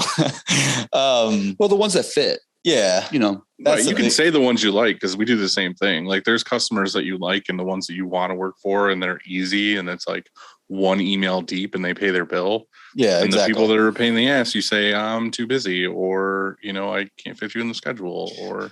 Yeah. Well, again, like I said earlier, just creativity, it's just, I hired these guys so that they can do what they love and not like hate me, like, it's like, I really do. Like, I want them to grow in their gift, and I want us to make rad stuff. And we just realized that we enjoy doing the stuff in the studio far more than we do any client work, because it's what we know, it's what we're good at. But we have some people that, and some companies that, we're going to be working with in the future too, that we're just excited to work with them. They love that, what we can do, just via, shop videos and stuff like that. So like, yeah, can you please do that for our company? And so it's cool that they see what we're doing, and really they give us full creativity. Yeah. That's the fun part is we have, for example, there's a playing card company that we printed some shirts for a little while back. And he was like, hey man, Jonathan was like, hey, we're going to print these shirts. But let's do some cool stuff with some cards, and let's take some cool photos. Let's do some video stuff and just give it to him. Yeah. And just see, we just kind of gave that away without charging him for it, just for the regular, price of printing. And then he was stoked, and they're, you know, they're based out of Australia and, but they make some rad stuff. And now we're doing video for, you know, their social media stuff. And he's basically sending out, like, I have, you know, a package over here of like unreleased playing cards, you know, that are like, we're going to shoot a bunch of stuff for. And so like, it's stuff like that's really fun. And plus me and Corey are like, we really like playing cards. So that's a fun company for us. Mm-hmm. Yeah. And we get to have fun with it versus, you know, we shot for an electric school, you know, a while back where they're training, you know, guys how to be electricians and stuff. And it's like a bunch of people sitting in a classroom, man. Like that's really hard to make look awesome. Yeah. One of the things that I think that you guys do that I don't see like next to any other printers do. I mean, I'm sure somebody does it, but nobody does it as cool as what I've seen you guys do is the photo staging for stuff you print. I can't remember. There's some of them I've seen where it's like, you know, there's, I don't know, like a bottle and like something like you find cool shit to place around it that has to do with what the print is. Yeah. You know what I mean? A lot of people are just like taking a shirt and throwing it on concrete, or they're putting it on a mannequin, or they're like, oh yeah, here's the ink. It's like, you know what I mean? Like you actually are taking like photography seriously to be like, this is the perfect way to market this shirt and make it look cool is it's got like all the material next to it that has to do with what's on the design. So you guys should definitely do more of that. Like, I don't know if you're still doing that, but that to me is what I see. And I'm like, fuck, it makes that print look so much cooler because it goes together. You know what I mean? It makes you want to be like, oh, I kind of want that shirt, or like, you know, I want them to do that for me. And I feel like that's the biggest thing, like Andy was saying with like building a brand is you want customers to be like, I want them to do that for me. Like if they can do it for that person, I want them to do it for me. Like anybody, I mean, not anybody, but there's a lot of screen printers out there, but the goal that everyone always says is to stand out. And if you guys can do something that they can't do, which they don't all have Jared's, then fucking fully take advantage of that. Like that's your strong suit at this point. Yeah. That's all. Yeah. That's all Corey, man. His eye with the camera for photography is pretty awesome. And he's the guy that really kind of transformed our Instagram and took it to, because Jonathan thought he was doing a really, really good job by, you know, so good taking shirts and throwing them on his dining room table. Dude, I'm the exact same way. Like, I don't know. I know I can take a picture with my phone. Yeah. And like I can make a video in iMovie on my phone of like a print going around press. And then now I have Bill here who like is really good at video. And he's like, oh, I'm just going to like make a video. And I'm like, man, it's so much fucking better than what I was doing. Right. And now I'm just like, I'm telling him, I'm like, dude, I just want you to do this like all the time now. Like, I don't care what you're doing. Like keep a camera on press. And like, if you have any ability to take a picture or something, do it because it makes a big difference. I think there's a balance though, because if you're too staged and too, I don't know what the right word is, but like too pretty and too perfect, like then it comes off as not as authentic, or maybe like this is some ad for Polo or Ralph Lauren or whatever, you know. Instead, what I've always tried anyway, which I think makes it maybe easier or maybe harder, but is just to, you know, that balance, I think. Yeah, you don't want the photo to be shitty, you know, unless that's your brand. If your brand is about being punk rock and shitty, well, then that's cool, right? But I think there's this balance of trying to be authentic, because I think some videos, for people who don't have a Jared and for people who don't have fancy cameras, let's say, I mean, the iPhone does work. And as long as it works well. But I feel like all three of us have that though, where like for social media, a lot of time it is you guys talking and you guys making stories, and it's you guys, you know, walking around the shop or showing the renovations or whatever. And it's like me, like people know it's Upstate Merch's Instagram, but most of them know it's me. Like it's me making a story of something stupid in the shop, or, you know, it's a shitty video. And then sprinkled in is like really good polished stuff that like Bill made that I'm just like, this is a really cool video. Or this is a really cool photo. Like you can tell the difference easily of like me pulling my camera up where it's probably fucking smudgy from me eating a greasy sandwich in the morning versus like, you know, Bill doing something with some expensive camera running around doing whatever. So I fully agree with Andy it's like, you have to be authentic. Like you can't just do like polished photo after polished photo after polished photo. But I feel like you guys are just polished dudes. Like, I don't mean to say that in a negative way. I'm just saying that, like, right now, look at you. Like, you guys have matching outfits on. You have blue shit behind you. I'm just saying you like that. Like, you like the polished look. Like, you have a fucking rug under your press. Like, you like to stylize and make things look the way that you like it, because it's just aesthetics is part of what you like. Yeah, but that's real, though. I mean? That's what I'm saying, is them having a polished look with everything is them, because that's just who they are anyway. Yeah. It also, we say this a lot for everything we do. Every service we do is post the stuff that you want to do. So, like you guys were saying earlier, like, man, like the photos are just spot on. Like, you have no idea how many people, like, we don't even print some of their stuff, but they're transferring over their printing now to us, because they're like, we want you to print it. We want you to take photos in the middle of the process. We want you to take model photos afterwards. We want you to take e-commerce photos. Oh, wait, I have a t-shirt that you guys didn't print.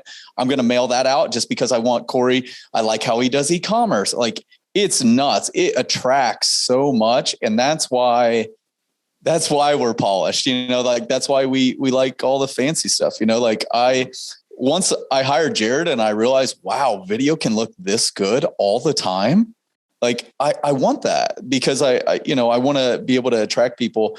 But, it's funny you say, all the polishedness about us. Like, the whole reason why we started our podcast is so that we could be raw with people, to know that, like, literally every single thing we do, like, we're just normal dudes. We just like things a certain way. And I will go the extra mile to make it look the way I want it to look, opposed from like, I'm just going to grab my cell phone and just take a photo. Like, we like doing the stories a lot more now, just because we're like, hey, like, it's raw. It's, it's an iPhone. It still looks pretty dang good. Here, look, this is what's going on, but there's certain things that, like, we're super, super intentional about. And, because we've been consistent, it's really paid off. Like, and to Andy's point earlier, what he was saying though is the balance in everything is something that I'm constantly fighting, because of, me and Lee have had this conversation several times. Is me and him both operate with pretty heavy perfectionism when it comes to that stuff of what we do. And it's just like, I'm going to sit there and stress out over this one cut and the way that it hits on that beat. And it's like, it just doesn't look right. And Jonathan's like, what are you talking about? Yeah. Just upload it. Who cares? And I can't tell. Yeah. Most people won't, but I can. And that's a struggle. Like, it's a real struggle for me to just say, okay, that one's finished. But that's it's the same with screen printers though. It's like, we see stuff in a print all the time that we're like, oh my God, like, I could never let this out the door. And then somebody walks in and they're like, oh, it's a cool print. And you're like, dude, the customer is never going to see this thing that we're painting, going over. Like, not that we want to put it out. Right. It's the same thing. It's like, you're constantly nitpicking stuff. And then at the end of the day, you're like, why am I even looking at this? Because like, no one's ever going to notice this except for us. Well, and that's a phrase I've had to really been preaching to myself pretty aggressively this last year, is done is better than perfect. Like, I have to like set that to the side and say, okay, like, we just need to get moving. We're running out of time. Yeah. You don't want to let perfect get in the way of great, Exactly. Otherwise you're sitting there. I've done the same thing where I've spent sometimes 16 hours editing a video, and I've gotten more engagement off of like an hour one, you know what I mean? And so I'm like, but I liked what I was doing. It wasn't like, oh shit, like, I wasted all my time doing that. Yeah. I was having fun, I was having fun. Well, it's the same thing that Lon said when we had him on. It's like, you strive for perfection, you end up with excellence. What a great quote that was. Yeah, it's so good. That is good. Because that's the thing, is like, you realize that you're trying to make it perfect, but when you actually sit back, you're like, well, because I was striving for that, it actually came out pretty rad. I used that with my personal trainer on Thursday. He was like, you just showed him your body. You're like, I've been trying for perfect, but I'll settle for this. No, really, he said, we're going to do 15 of these. And I was like, and I thought like that was too many. I was like, okay, cool. So that will be perfect. But if I get 12, that'll be excellent. And he was like, fuck no. He's like, you're doing 15. Drop and give me 15. Right, exactly. Now, have you guys dealt with the catch-22 of all of this though too? Is like, you show off all the really good polished stuff, or you show off all the really good products or the good prints. But we all know that like for every photo we take of a shirt, there's like 100 other shirts that go out that you're just like, this is okay, but not quality wise. I'm just saying like design wise or showing it off or whatever. Yeah. Is just like, this isn't, I don't really care to like show this, like another black ink on a white shirt off. Like, Absolutely. I don't want to do that. But then you get a customer who's expecting it to be something that you show off, or something that, you know, like you're saying, you getting clients now sending you stuff that are like, take me photos of this and this and this, but you know, you're just like, this is not worthy of this. Yeah. We don't highlight everything we print, you know, we just don't. Yeah. I don't think anybody does. I'm just saying that like you set a bar and then the customer's expecting everything to be like flawless and perfect. And like, you know. Yeah. We, so like, I mean, again, it goes back to that whole thing is like, we try to post, you know, designs, you know, that we want to print more of, you know, like you, Dylan, like I've heard a ton of people say, it's like, oh man, Dylan prints all the cool stuff. It's like, that's like Dylan's like, yeah, 95% of my business is construction companies, you know, like, exactly. And like, it's the same thing with us. Like we just, you know, when we do a YouTube video or when we like create some form of content, like we'll either just make a design to, you know, because we like that design and we want to highlight that design. So one, either people buy the t-shirt, or two, so, you know, other people is like, man, I want you guys to design that for me. Like, do you guys do designs? Yes, we do. And so all the content and all the photos and all the polishing that we do, it's always just to feed the other beast of our business. Is like, oh man, like they're highlighting this. That's because we want that business, you know, like, well, that's what happens is like you said is, you know, you can start off as a printer taking anything and everything. But once you start finding the niche that you're really good at and the stuff that you really want to do, like you said, for me is like, it could have been 8 years ago, like 5% of my business was this like rad design that I like to print. And then 95% of it's construction companies. But the more and more you show the rad stuff and not the construction companies, every year it shifts to where it's like, okay, now 90% construction companies and 80% construction companies and so on, until you get to the point where you're like, okay, my cup is full of the kind of clientele I want, people that respect what I do and know they come to us for that, not like, oh, you're another screen printer. Your price is like what I'm looking for. It's like, we don't see that as much anymore. I feel like nowadays it's like, they're like, oh, I heard about from so-and-so, I want to work with you.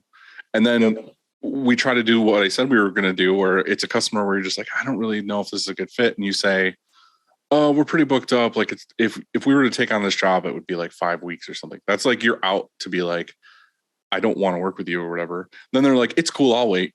And you're like, fuck, like actually, like we don't want to do this job or whatever. And it's like, I mean, not that happens all the time, but it's just one of those things. Like you get people that want to wait and they want to work with you because they see what you produce. Right. Like that's a good feeling, knowing like I have some kind of like job security. I'm not just like another screen printer. Right. So that's why I said I feel like where you guys are at with a certain level of like the videos and the photography stuff is it's like you're gonna get yourself in a position where it's like people want to work with you regardless of your printing. They just want what you can produce for them. Yeah. I suck at printing, so it's all good. So you're like, that's perfect. Yeah. Well, that's something we always said though, is like, you know, we never claim to be the best print shop out there, but you know, if you look like you are, then I again, like I want to print cool stuff, but also the flip side of everything is, you know, again, now I'm going to like, I've been probably pretty, I don't know, stingy on certain things. There's jobs that come in and like, I just don't want to print. I don't want to print them, but I also look at that as dollar signs too, of like, okay, I need to take the initiative, or, you know, I'm not always going to have just people coming to me, or I don't know, you know, like I try to look at each situation. It's like, all right, you need to take advantage of this opportunity.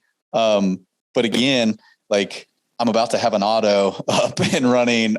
I don't really care. We can highlight the cool jobs over here while the auto's printing thousands of shirts. You need to keep feeding that beast though. Yeah.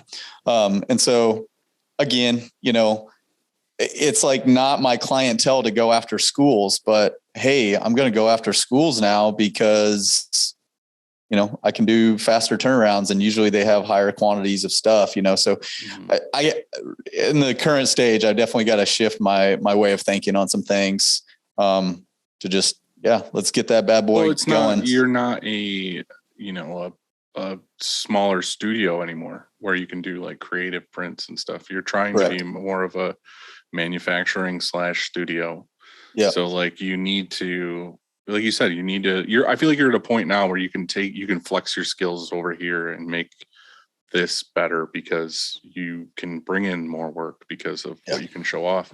I think in auto though, I think it positions you to do, I think you can still do creative work, but it also positions you to take advantage of, certain jobs that come your way that before you would either, I don't know, I used to do this. If I had a manual and I got approached for, 1,000 shirts, even like 5 color, let's say, I knew what that would take for me to produce and I couldn't even compete on price. So they would end up going somewhere else, because I just couldn't do it. I mean, so now all of a sudden you're in a position to, when that order comes along, sure, you can be a manufacturing, like a factory.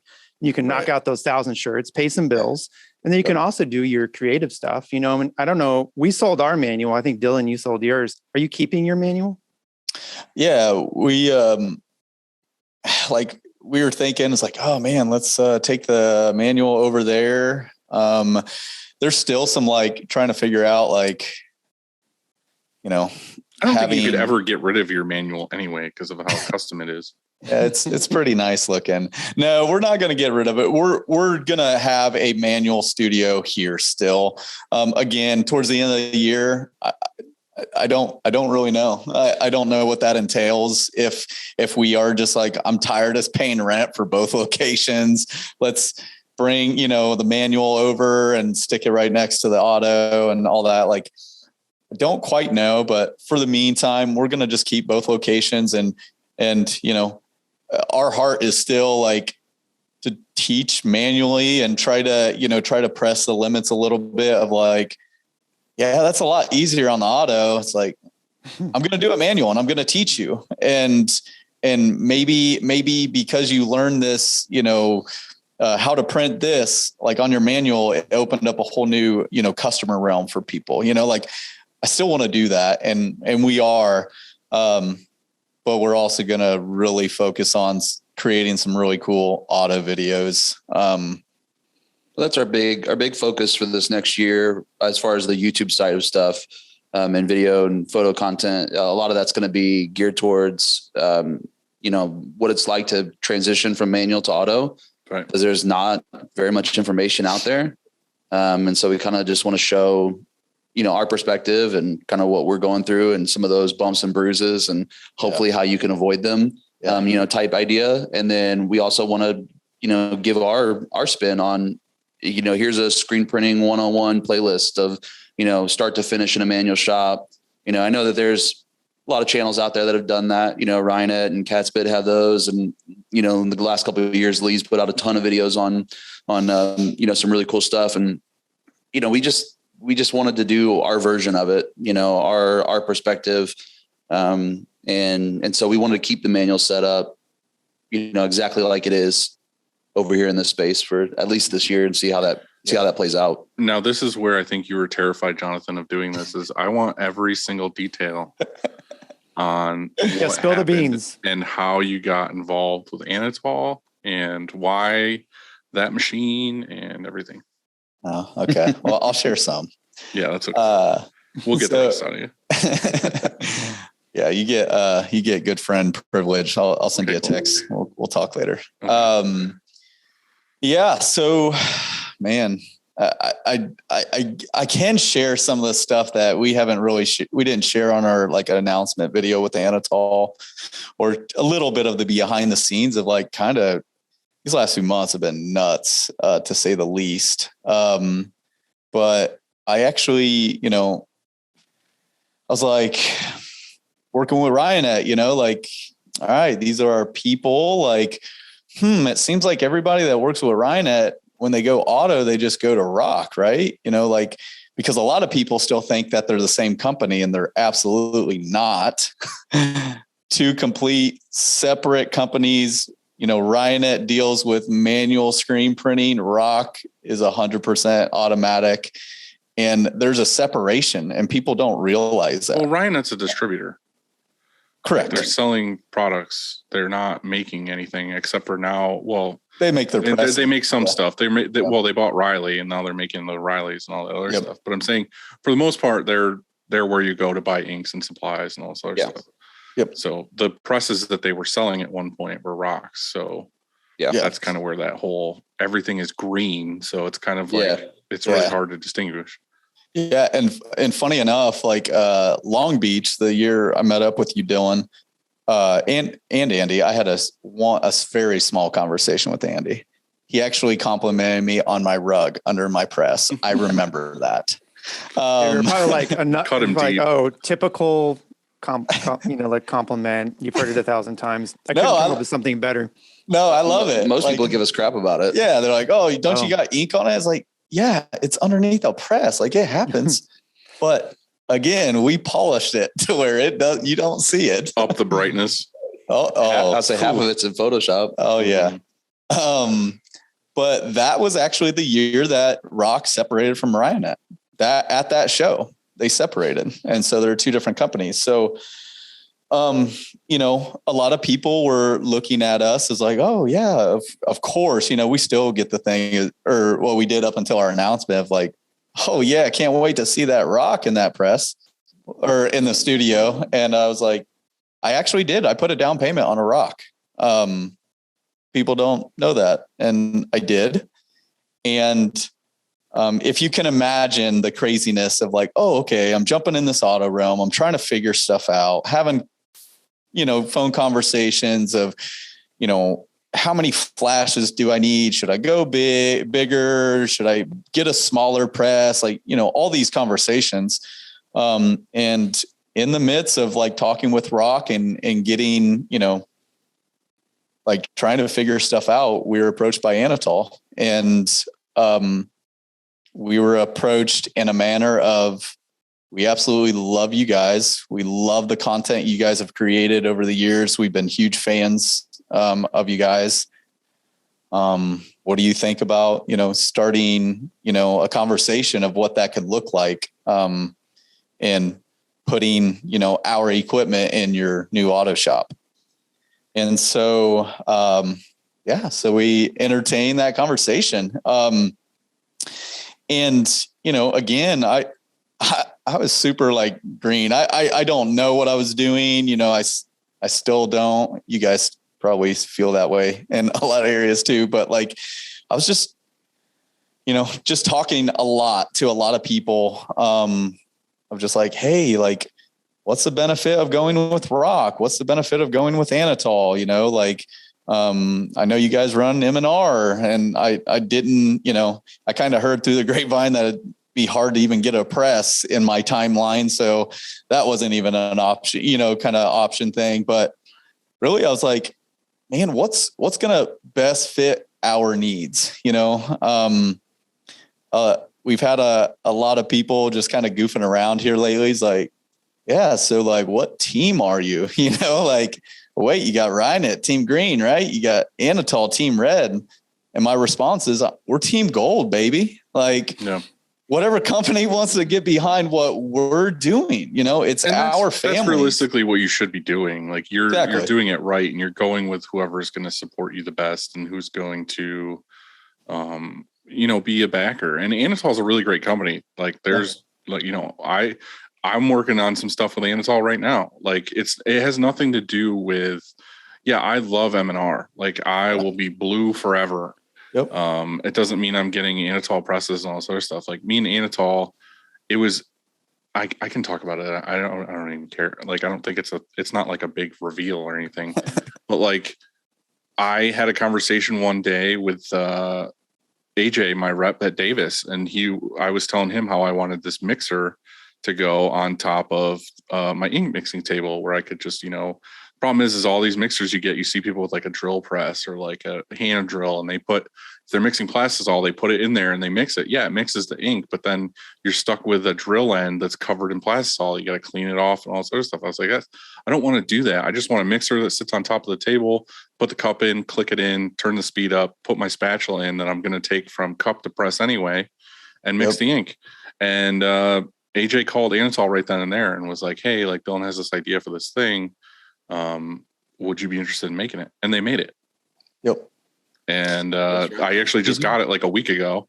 Yeah, that's what I was confused. I saw your story where I was like, oh, switching over to red now, but I mean, you have to blow that up, right? The thing is it's like they were supportive in that situation to be like, this seems like a cool thing to make. Let's make it. Yeah. I mean, I know there's mixers out there and there's other companies that have mixers and all this other stuff, but it was just like something I specifically wanted was a heavy duty mixer that could do quarts and gallons. Yep. And I wanted to be able to mix it the way I wanted to mix it. And they were like, all right, cool, let's make it. And it was like, it took a while to get, but that had nothing to do with Anatol. That had to do with like supply chain. And like, there's all these things they had to get to make it. But I have one right now and it's awesome. Like I'm going to talk to them about, things if they want to switch anything or do anything, but it's just a rad little thing that like benefits the shop. And it's the same thing with you is it's like you want to work with them because they reached out and they're like, hey, how can we team up and make some rad shit? Like, yeah, obviously you're going to make like videos to promote their press and everything, but it's beneficial to both of you. Yeah, absolutely. Like you have a rad press and they have someone that's rad making videos for them. I thought you said red. Like, but yeah, rad, sure. Whatever, Red too. Let's start saying cool slogans for them. But it's just kind of, you do what works best for you. And you're, like you said, you're a business as well. Like me and Andy do a bunch of stuff with M&R just because we like M&R, but it's like, do what you can do as a business to benefit your business. Yeah. And then don't compromise though. That's the biggest thing is don't go with somebody because they're flashing something in front of your face, but it's going to give you lesser like quality and it's not what you wanted in your shop. So it's cool that you went out and put a down payment on a rock, but then realized that like this opportunity was a little more in your favor. Yeah. So, and with all that, the cool thing is that I can say great things about rock. Like, man, my tech, or not tech, but, my sales rep I talked to and, answering questions like, I had to make that phone call and say, hey, I'm not going to do, I actually got an offer, and I'm a content creator, going back to like, hiring Jared, like, I made a decision that I wasn't going to be just a print shop anymore that day. And that I wanted to create content and a company that, I'm going auto and a company that says, hey, I want to provide the equipment so that it's an easier transition for you. We just want, to create content together. It's just like, man, it's like a no brainer. Right. And the fact that, like you guys know it, but like, it really is an unknown world going from manual to auto. Like there's just so many things that you just don't think about. And you can't even if you write down a manual stuff and be like, you guys sent me over here, here's a manual, like, going from manual to auto, like, here it is. This is the stuff like you wouldn't hit everything, like there's so many things that Andy's been doing it for years and he forgot the air. Exactly. No, but like talking with, Anatol, like our guys over there, Mike and Alex, like Mike, I thought he was going to get sick of me. Like I blow up his phone all the time, but he was just answered every time. And that, you know how that is. I've heard countless stories for you guys of like, yep, you call your guys' M&R rep and they go above and beyond. And Anatol, that they were just a company that did that for us. Right. And that's what you need. That's what I'm saying. Like, I know there's the whole Ford versus Chevy, green versus blue, like all this stuff. And it's like, dude, just whatever one works the best for you. What person clicks the best for you? That, I don't know. It just is. It is what it is. Everyone should look at the opportunity to work with multiple companies. But well, I try to tell people this all the time because we get constant messages and stuff like, what camera are you using? Which camera should I get? And it's funny because it's like, we're a screen printing shop. Why are you asking which camera? And then but at the end of the day, I mean, dude, all cameras are pretty great right now. We're in such a really cool place with technology that I mean, what phone's the best? All of them are pretty great. It's you know what I mean? Like technology is in such a cool place right now where, I mean, most cars people great. are shooting full feature movies on an iPhone. Yeah. Yep. Yeah, it's also who's behind that camera, which brings me to an interesting thing that happened this week. I was talking to a customer because they were upset with an order, and I think it was how we were charging them with regards to art.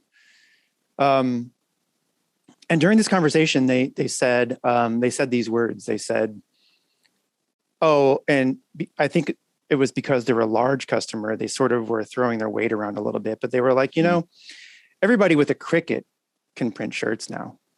And that's what they said to you. They said that, and so right then I was on speakerphone because I had my customer service manager in on the call, and they knew she was there too. But we just both looked at each other, and that was it was so insulting and I don't know, I felt like coming back with something, because you could just come back with, for example, if they were a video company, which they weren't, you could say, well, anybody with a camera can make a video. Or if they were a steak company, anybody with a grill can make a steak, fuck you, And so but that's just not true. And it was, what's also sort of hilarious about it is, and what enlightened me, or opened my eyes, I should say, about some of our customers, is they just really have no idea about the process, because most of that job that we were printing for them at that moment was an 8-color job on 75 shirts. If you had a Cricut and you were going to do 8 colors on 75 shirts, it would be a fucking disaster. And they would get the shirts and they'd be like, what is this? And I'm not trying to cut down Cricut or anything, Crickets right now or anything like that. No. We have no stock in Cricut, Andy. But I'm just it's also who's behind the camera, or who's behind the press or the grill or whatever. And so I thought I didn't say anything. I let, because of the situation and because of the account that they are, I didn't say anything, but when I hung up, I thought about it. And they had emailed me something that they had. It's one of those moments where you threw your phone against a pillow. Right. No, actually I was calm under battle, but I think that I thought about it. I kind of thought back about it, because I could have probably gracefully said something to them, I could have maybe said, oh, I don't know if that's fair. I mean, and I could have kind of given them an analogy back at them without coming at them in hot or anything, like I'm pissed off or anything like this, sure. Just to say, wait a second, time out. We give a shit about our prints, and we try really hard. And so I don't know. I thought, have you ever had anything like that? And have you ever had that customer that, because they purchase a lot, let's say they're a top 25 account, all of a sudden they become maybe slightly entitled, or they ask for favors. You know what I mean? They're like, hey, I know that I can push a little here because we are such a monster of an account, that I can push a little harder and get something back in return. And we're just going to say, okay, fine. Okay, cool. Yeah, we'll do that for you. We'll do this favor for you. We'll do this favor for you. I think there comes a point though, where you have to resist a little bit and put your foot down and say, wait a second, yes, true. You are a fantastic customer, but, or I should maybe not, but my mom always you just rub your say, balls on all their shirts. It's a little bit of payback. Well, I mean, okay, sure, that maybe makes you feel better, but I mean, actually something that's effective, Dylan. That's effective. And you could say, better. However, here, and then give them this alternative, or somehow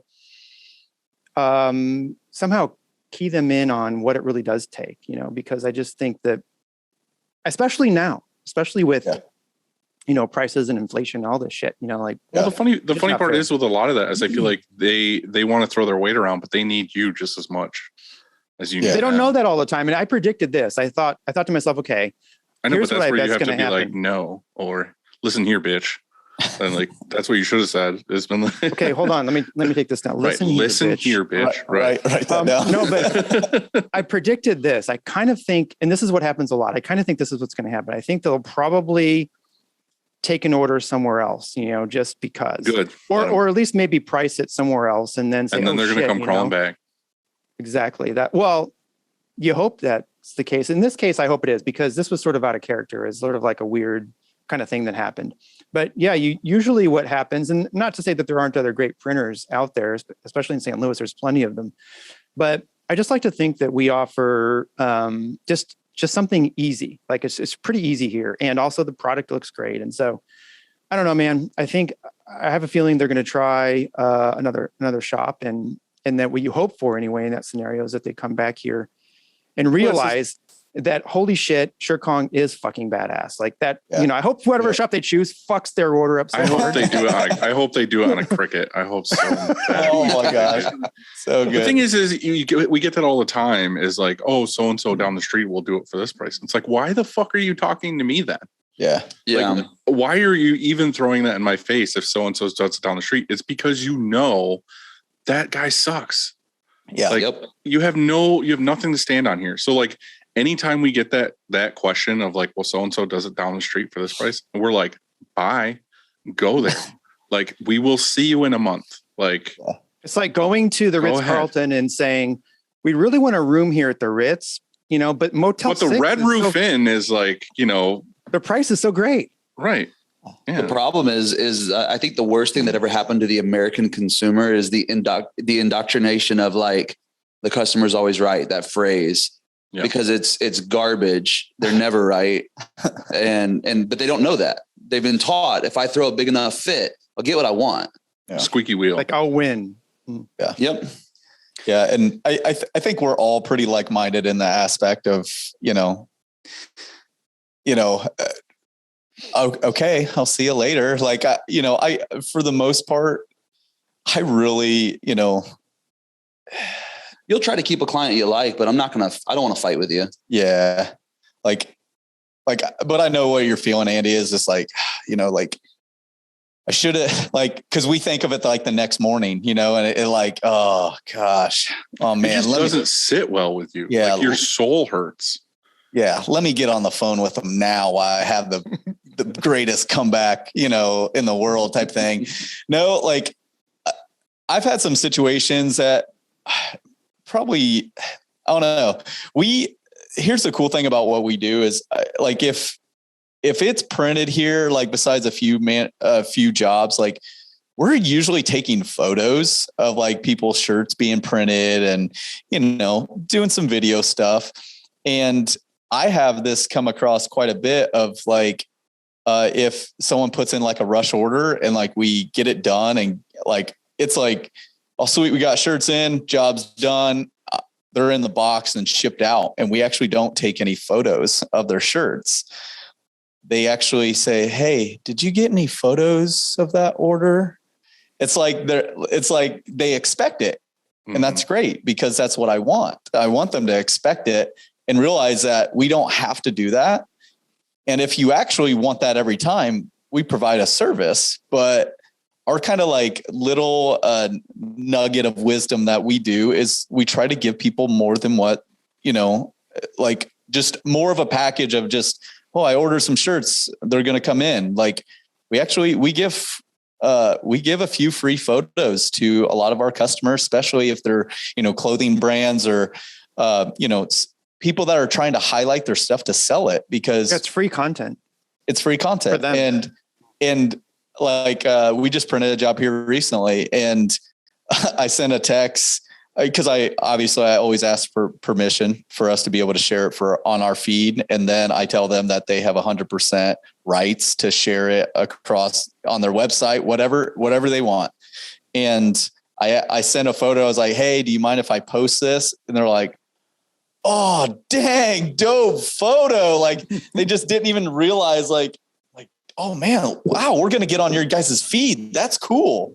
And so we kind of do that above and beyond. And because we do all these other services, a lot of the time it just forgets the fact of like, oh man, there might have been a pinhole on that one t-shirt and they're going to get mad about it. They're just stoked about a dang photo, you know, like, and not that we try to hide our like print mistakes or anything with like, oh, here's some other free stuff, you know, like, but that is like one of our advantages that people are just like, heck yeah, that's cool if they send us over a few photos, you know, but like, really, we just want you guys to print our stuff because we like the way you guys print stuff, you know, print our merch. So, Well, most It of also the time, does help if something gets messed up, though. They're not nicer when they call. yeah. They're like, hey, thanks for doing this for me. But I also noticed that like I'm missing like 3 smalls. Yeah. You know what I mean? They're not calling you be like, hey, fuckface, we're missing 3 smalls. Yeah. It goes down a little easier. Yeah. We use video. We've used some video, but we also use photos as just like, you know, I don't know. I feel like I have like really good relationships with the majority of my clients that it's, hey, I actually did jack up a few t-shirts. I'm really like, unless it's like one of those orders like they need exact, 20 smalls and it can't be 19 smalls, like I just say, hey, I'll hit you up on the next order, throw in some extras, like for the most part, I've never really had issues in the last 6 years of people being like, no, I really need you to give me those few extra t-shirts that you I really up. hope you have wood to knock on right now, because if you don't, you're screwed tomorrow. you That does not typically sound order. like wood. You typically order a couple extra in each size anyway. But nowadays, I just order a few extra in each size, and I just throw them in with the order, and just like, oh wow, I got a few extra in this size. It doesn't help with checking orders in and like someone counting shirts like, what? No, there's 12 shirts and there's only 10 on the list, and I'm like, yeah, I threw in a few extras. I know I'm gonna mess those up. Really mess. Yeah. No, I really mess with the people, whoever's counting, merchandise in and counting it out. So what do you guys think is next for you? I mean, I know you got the auto and you got the building, but like, what do you really see like happening with Golden Press? So we've been kind of sharing a little bit. We're really excited, and I can't share it on your podcast because we got to share it on ours. I'm starting another business this year, another little branch off of Golden Press, another department. And I'm really, really excited about it.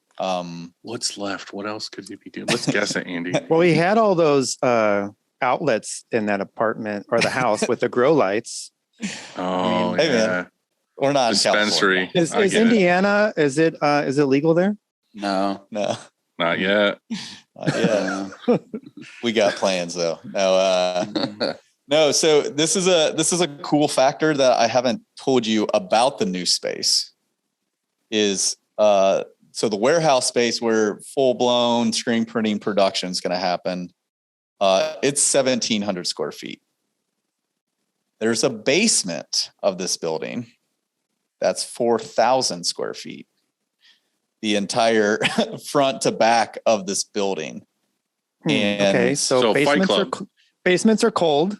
It's gonna be a fight club. Yeah. Nailed it. Fuck yeah, I knew it. We're dedicating at least 1,500 to that. Yeah, exactly. No, so I got a deal with the landlord that I have a year to start paying rent on the basement, and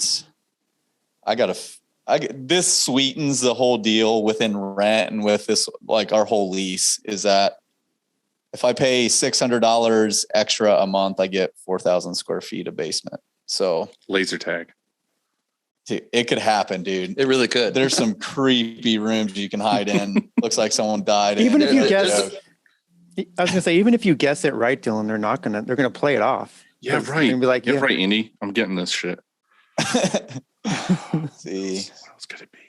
We're just gonna put a bunch of sewing machines. You're gonna be a puppy farm. Hey, actually, I'll text you guys after this podcast, right, and I'll tell you. When are you? I will edit into this what it was at the end, guys. Yeah, and when are you revealing it? Next podcast, our next episode. Yeah, which I can't tell you when it is because I don't like all your secrets.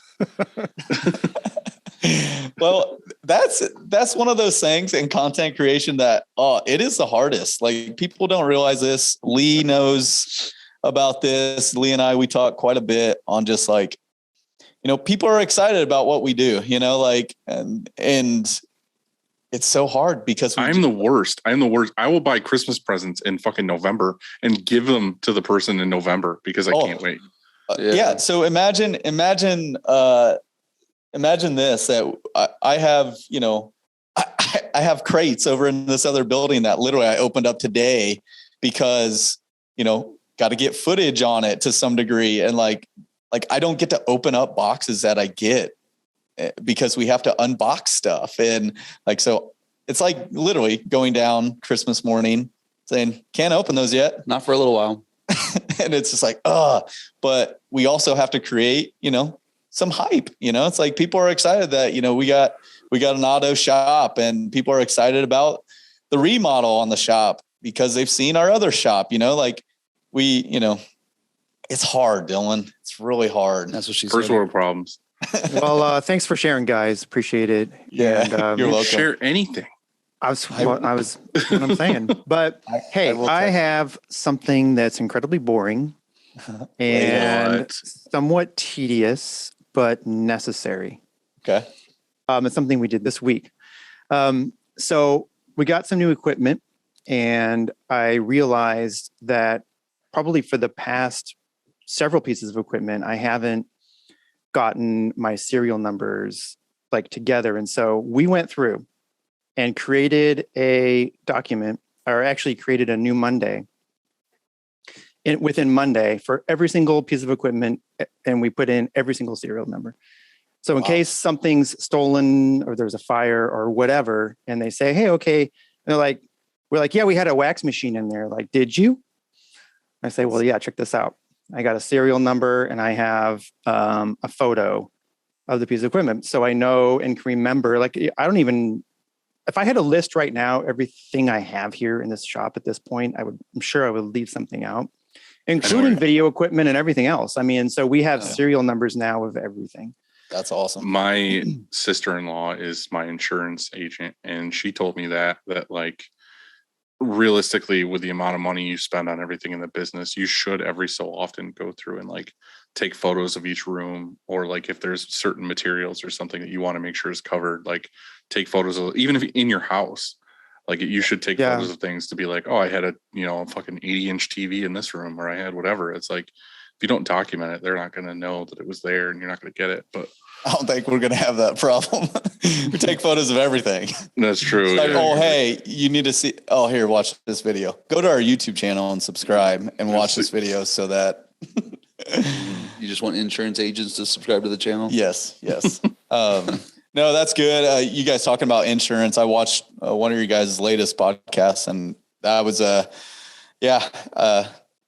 working up my insurance policy with the new building and the new equipment and all that. I was like, ooh, yeah, those are some good pointers on just making sure if this sucker burns down, it's not my building, but all my equipment. Wanting to make sure, check all that off and I don't know, get a nice. Well, that's the biggest thing. Like with me and my building is it's just like, it was really old. We renovated everything, but for the years where it was still kind of sketchy, like wiring was still weird. Like every single time I heard the fire siren in our town, I was like, my shop's on fire. Like it's definitely the shops that's on fire. Like when we redid the offices here, this was the last room in the building that like had to be redone. There were spots where there were literally wires in the wall that were like sheetrocked over, where they were just like cut wires. They fucking did this with their fingers, put them together, and just left them in the wall. Go and buy some insulation. And they were like live wires for plugs. Jeez. And it was just like, yeah, shit like that, like all over the place. Like they would need to put an outlet in somewhere, and instead of like taking the wall apart and like drilling through, they just looped the yellow wire like over studs, under studs, over studs. Oh, and that's like the put worst. boards over top of it. Ooh. And it's just like, that stuff's terrifying. Yeah, like, I don't know how old that building is that you're putting your stuff in. I know you made your shop look cool, but there might be some sketchy ass shit upstairs. That there is. Yeah. Yeah. Get that insurance for sure. Oh yeah. you Big never old policy. know. Yeah. Yeah. But is there anything else? I know you're starting another part of the business or whatever, but like, is there anything else that you have plans for, just business wise, next 5 years, what you want to do? Or are you guys ramping up anything differently with video or design or anything? Yeah. So YouTube is extremely important to us. It's one of those definitely those slow burns, but we've tasted just enough to where it's really gotten our attention to allocate even more time, more resources. Again, I'm going automatic, yes, because that's a really cool realm, and I'm excited to be able to produce our product in, large quantities and everything. But the biggest thing is just for time. We don't have enough time in the day to be able to shoot all the videos we want to shoot. We've talked about it quite a bit. Is we have this ecosystem of a business. Everyone does, but our ecosystem and how it works is everything complements everything. Is why do you guys post, on Instagram? I pride myself in this. I've posted every day on Instagram for the last 2.5, 3 years, every single day of the week. You can scroll our feed and check every single day. And the reason why I do that is not to, I gotta, I just got to make it feel good that day because I posted a photo. Believe me, it's really hard to try to figure out the amount of descriptions you have to write, and like try to keep people interested in looking at your photos, especially if you're posting 7 days a week. But the reason why I do that is because if you jump on Instagram and type in the hashtag screen printing, one of my photos is going to pop up. And a lot of other hashtags, my photos are going to pop up, and that leads to business.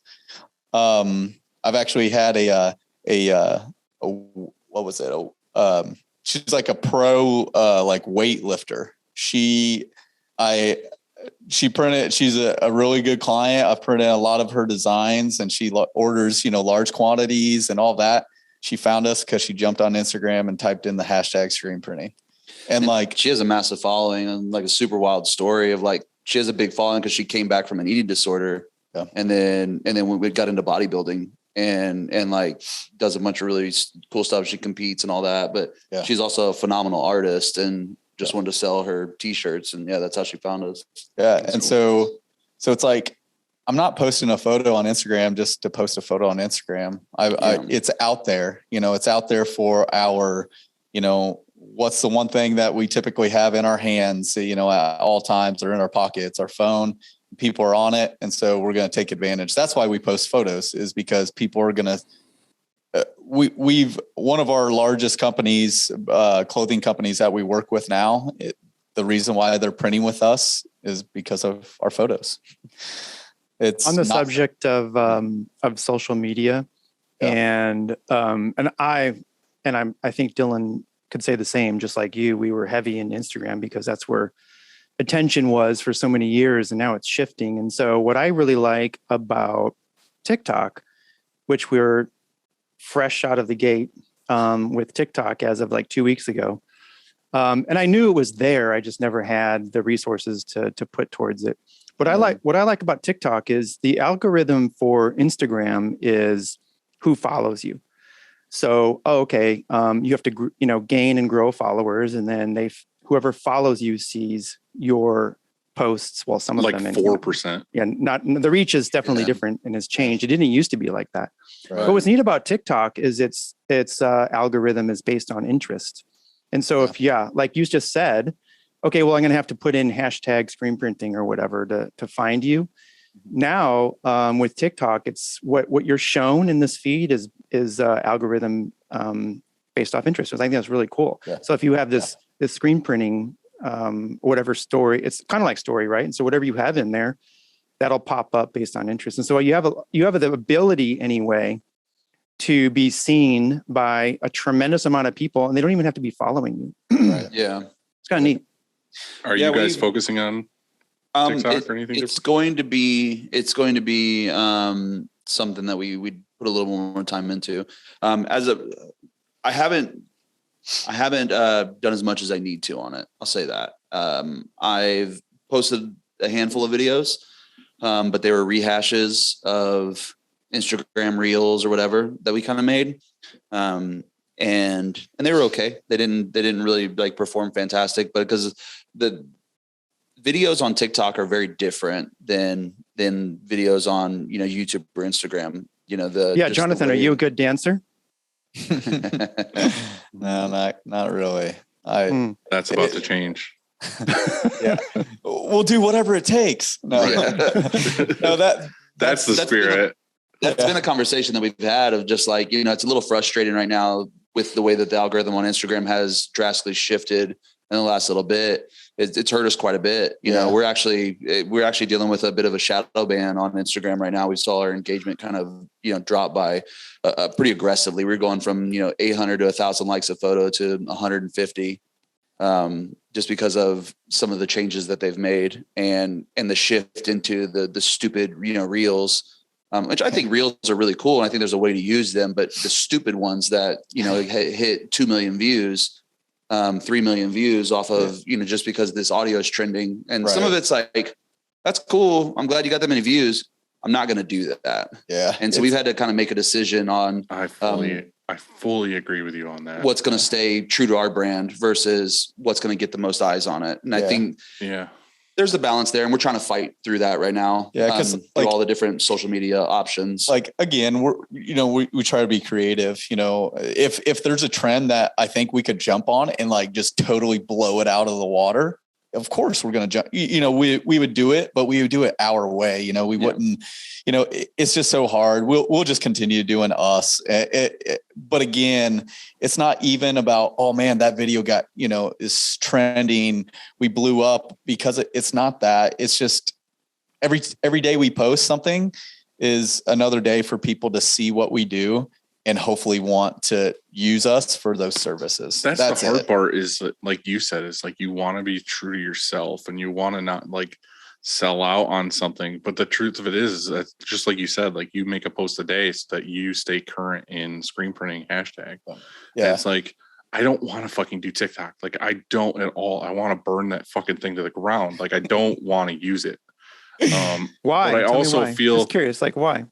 Because there's a lot of stuff on there that's just like stupid time suck. It's like people making goofy faces, or people doing certain dances, or like whatever. And it's like, you have to sift through a lot of cringe. Right. There's so much cringe. And I feel like it's like the kids, it's like the shit my kids watch on like YouTube. It's like just some guy yelling at a screen. And it's like, I see it in my kids.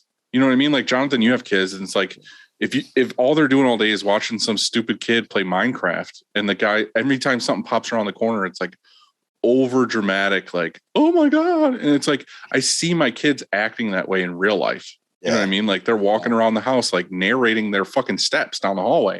And I'm like, why are you doing that? And it's because they're watching some kid on YouTube do that all the time.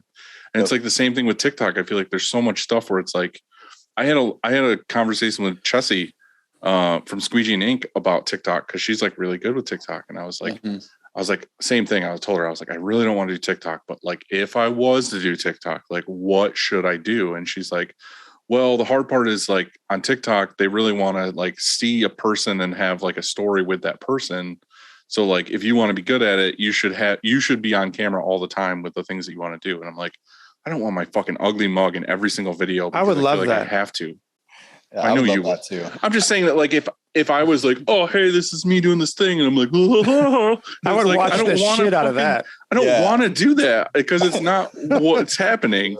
And it's like, she's like, the other thing that you should do is you should be using what's trending. Like you were saying, like, you have to use like a trending audio clip, or like a trending, just like something someone's doing that's like a thing right now. And it's like, the only way you're going to get views is if you're doing what everyone else is doing. And it's kind of like the opposite of like what we were talking earlier. Like, we want to stand out and do something different. And I feel like if you want to do something different and stand out in that way, you're not going to be seen.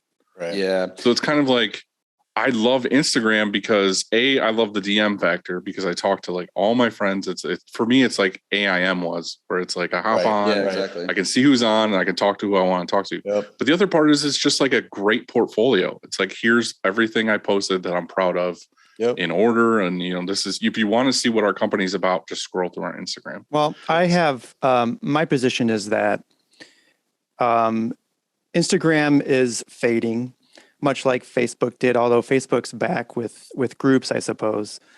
But I think that Instagram's fading, and I think that TikTok is the emerging place to be for now. It definitely is. And there's going to be something that's next.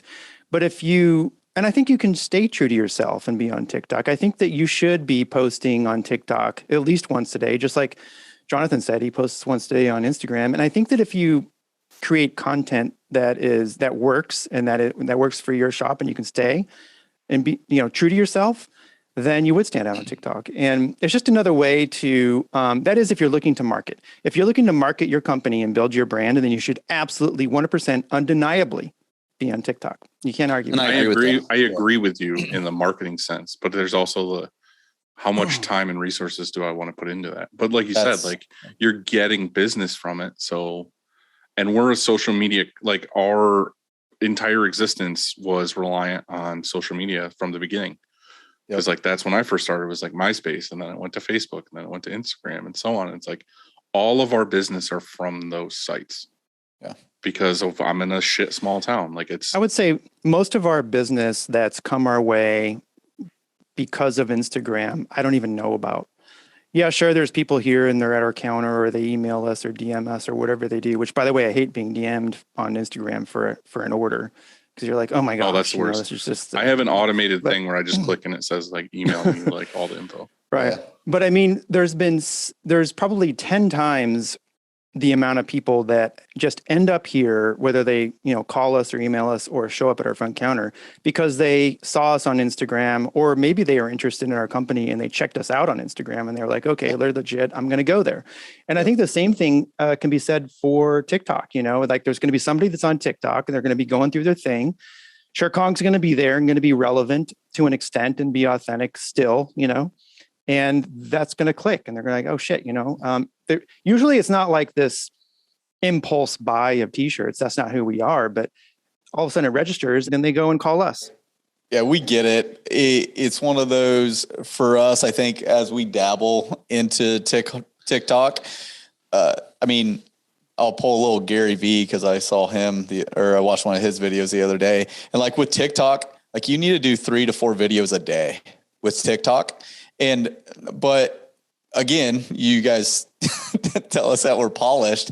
It's the type of content that you really do. Like you need to pull out your phone and I need to be like, hey guys, I'm about to print this, you know, 4-color water-based print on a manual. Hey, let me tell you a few tips and tricks, you know, like, again, we just haven't had time to be able to, and like, I have to, you know, again, done better than perfect type mentality. Like I have to get comfortable with just being able to do that more. Like footage, like for us, like footage, like on a TikTok or on a story, you know, like phone is good for us. Like we can do that, but all the stuff we like to do, like we like watching our videos. Like, you know how many times we actually watch our YouTube videos, but especially him because he's editing it, you know, 100 different times. Like we like watching our videos and to see what grabs people. Like, did that grab us? Is it going to grab someone else? And so that polished look is typically what grabs me. So it's hard to create content on the fly, but also, hey, Jared, edit up these 4 TikTok videos today to get it's just, and that's some of the stuff that I struggle with is me and Lee talk about this stuff a lot. I'm a little obsessive on, and I probably go a little too deep than I should for a screen printing YouTube channel, but like I really care about characters and story and making sure there's substance there. And like, that's my favorite kind of, videos to make. I don't want to make stuff I don't want to just set up a camera on a tripod and say, hey, we're printing these shirts today. Look at them. Look at them here. That. Yeah. Keep doing what you're doing because, and I wasn't like, I'm afraid I might have I was trying to give you a compliment, and I think maybe you think I was insulting you about the polish thing. Oh, no. Super not at appreciate all. everything you said. Thank you guys. Okay. I'm talking about ourselves. Like, we know we're polished. Like, I don't like it's a lot of time to get to that place. Like, we know how much time and effort's going into it. And it's a frustration whenever I see, millions of views on something that I think is very stupid.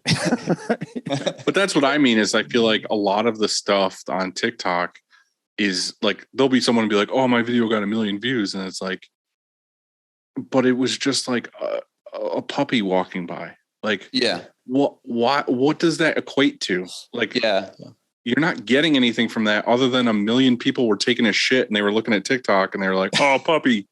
Like, that's it. That's all. Well, I think it was. content. I think content is one of three things. It needs to be entertainning, and so that maybe is the puppy walking by. It needs to be educational, and it needs to be inspirational. All of the three, or all of the above. And so if you're just entertaining, that's enough. But how do you do that 3 times a day, every day?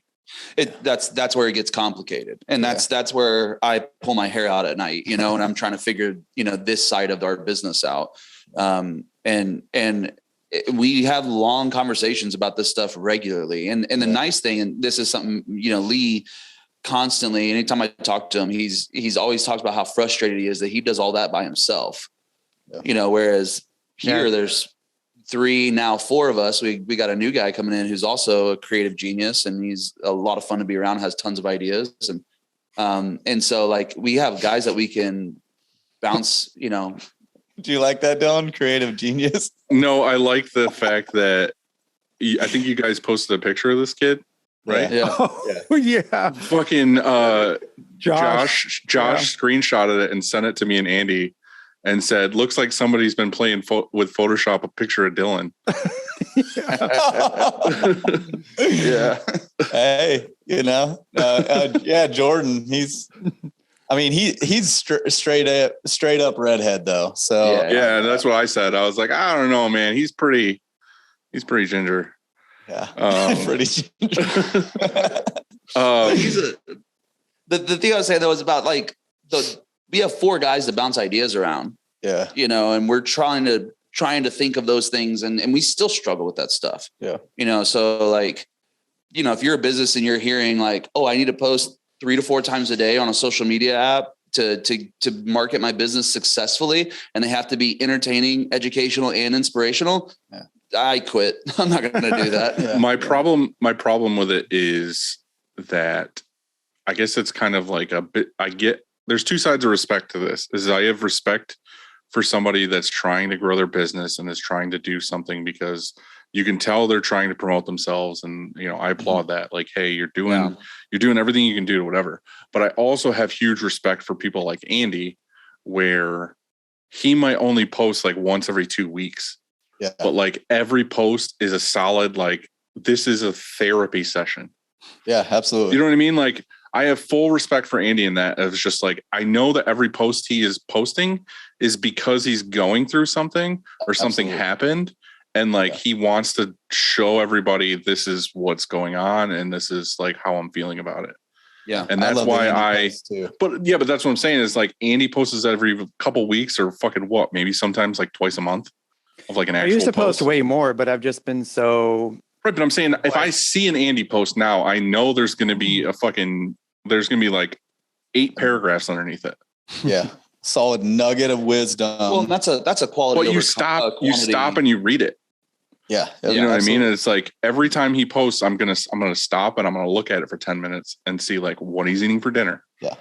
Well, well, that's also the same thing with like, like where Andy was going, kind of just like, hey, I'm liking this TikTok, like TikTok and like just anything you guys do, I eat it up. Like Dylan, I watched your new video of Bill, whoever your guy is that did. I watched it 10 times the other day just because I wanted to see the layout of your shop, because it was some of the like behind the scenes that I haven't seen, like via, Instagram and stuff like that. Like, so like, I feel like, again, kind of quantity over quality.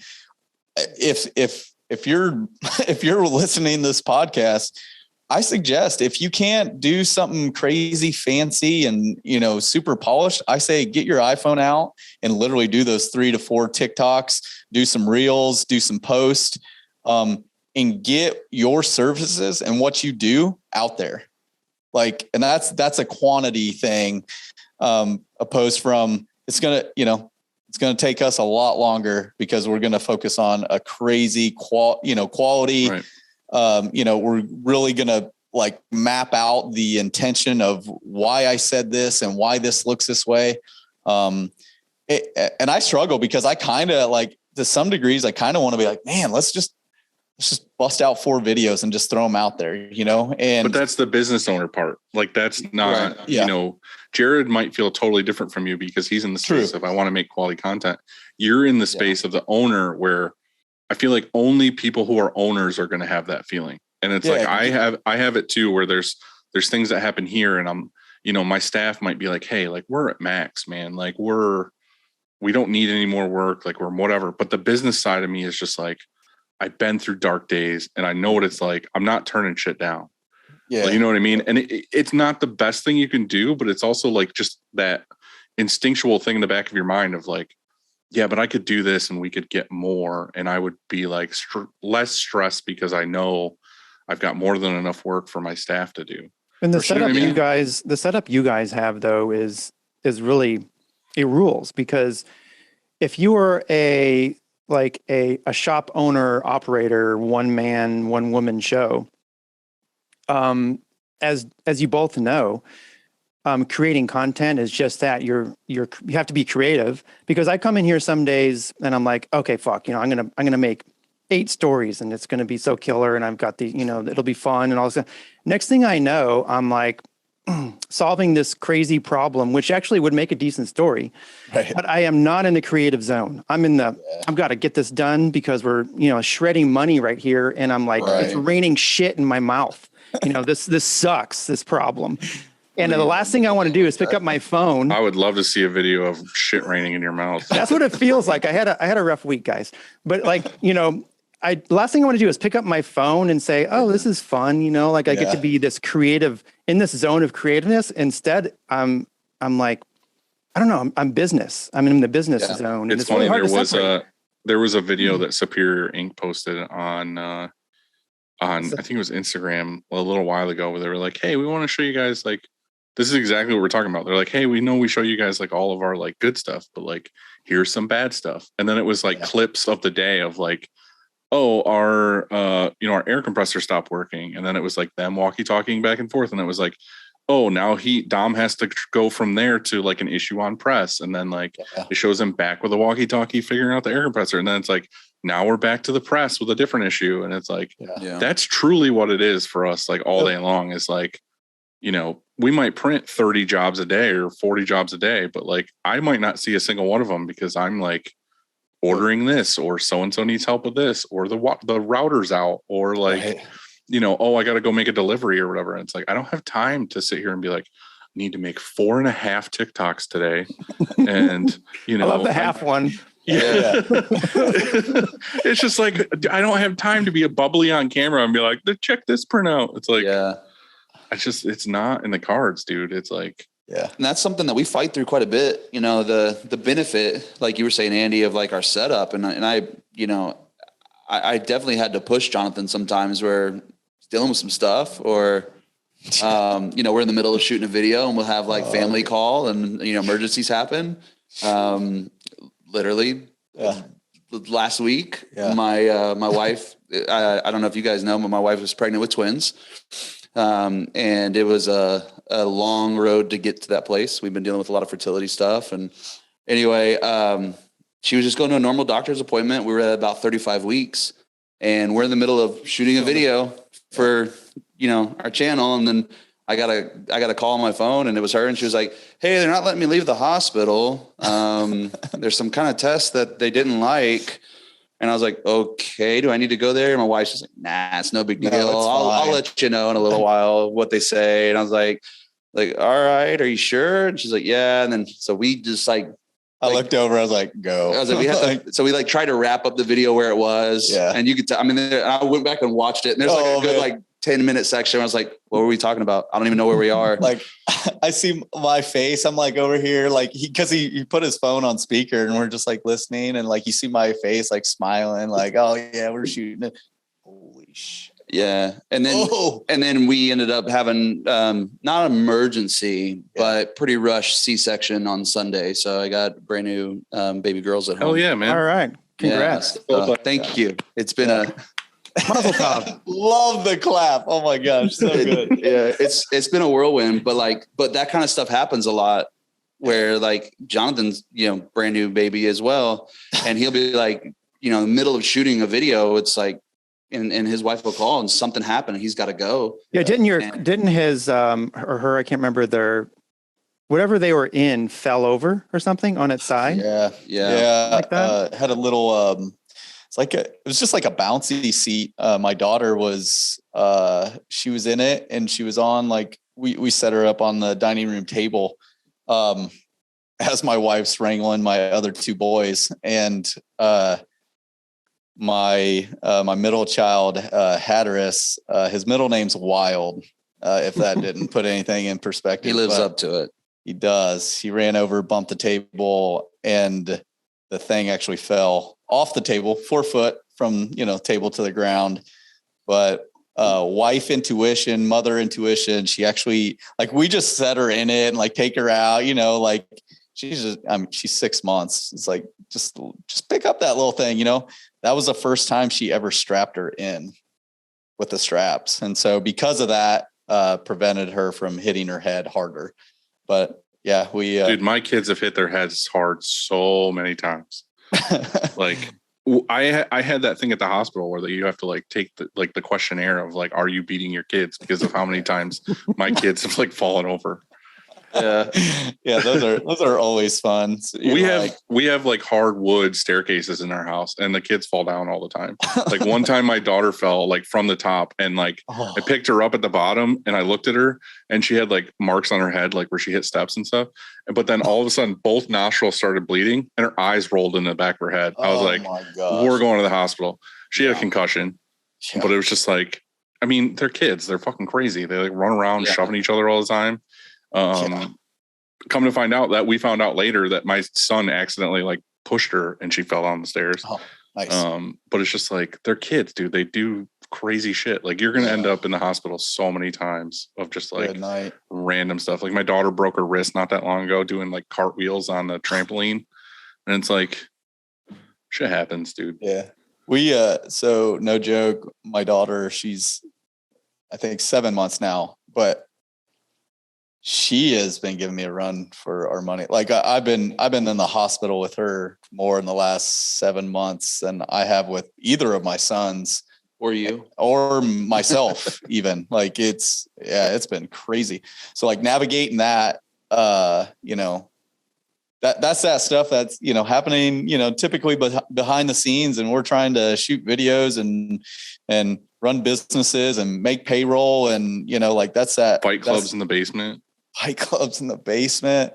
No, that's that stuff that, again, I think that's the reason why I love your guys' podcast so much, is that it's just raw, and I love the fact that, we come together, we do our podcast, and it's just raw. It's like, hey, this is a real deal stuff. Especially since we're so polished, Andy. But that was the goal. The goal. I'm going to use it the rest of this time. That was the main goal with the podcast, though. I didn't want to edit it at all. I was like, I'm intro, outro, throw it in the middle, done. I don't want to have to edit it. We wanted to be able to just have conversations about what's going on. Like another way to open up the doors into the studio and say, this is what we're dealing with on a regular basis. This is what's happening. But sometimes the edits are the best part, like our last pregame, Andy. Yeah. Oh my gosh. That was the best one by far, guys. Whew. It's too freaking good.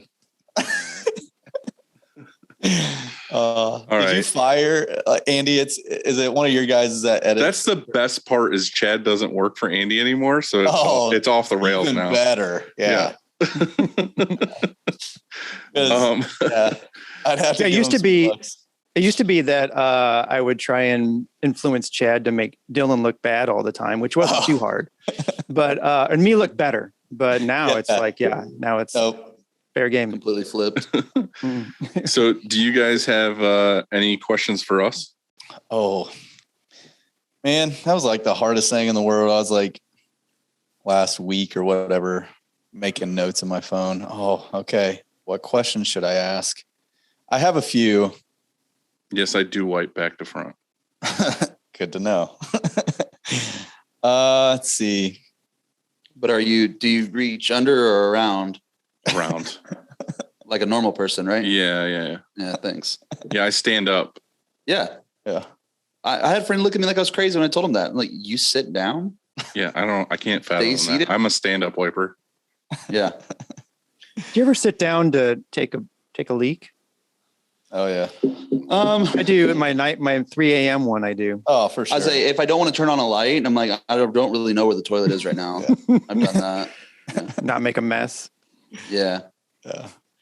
Oh man. Okay. I don't want to. Yeah, just shut up. All right. Question. Here it is. Coming your way.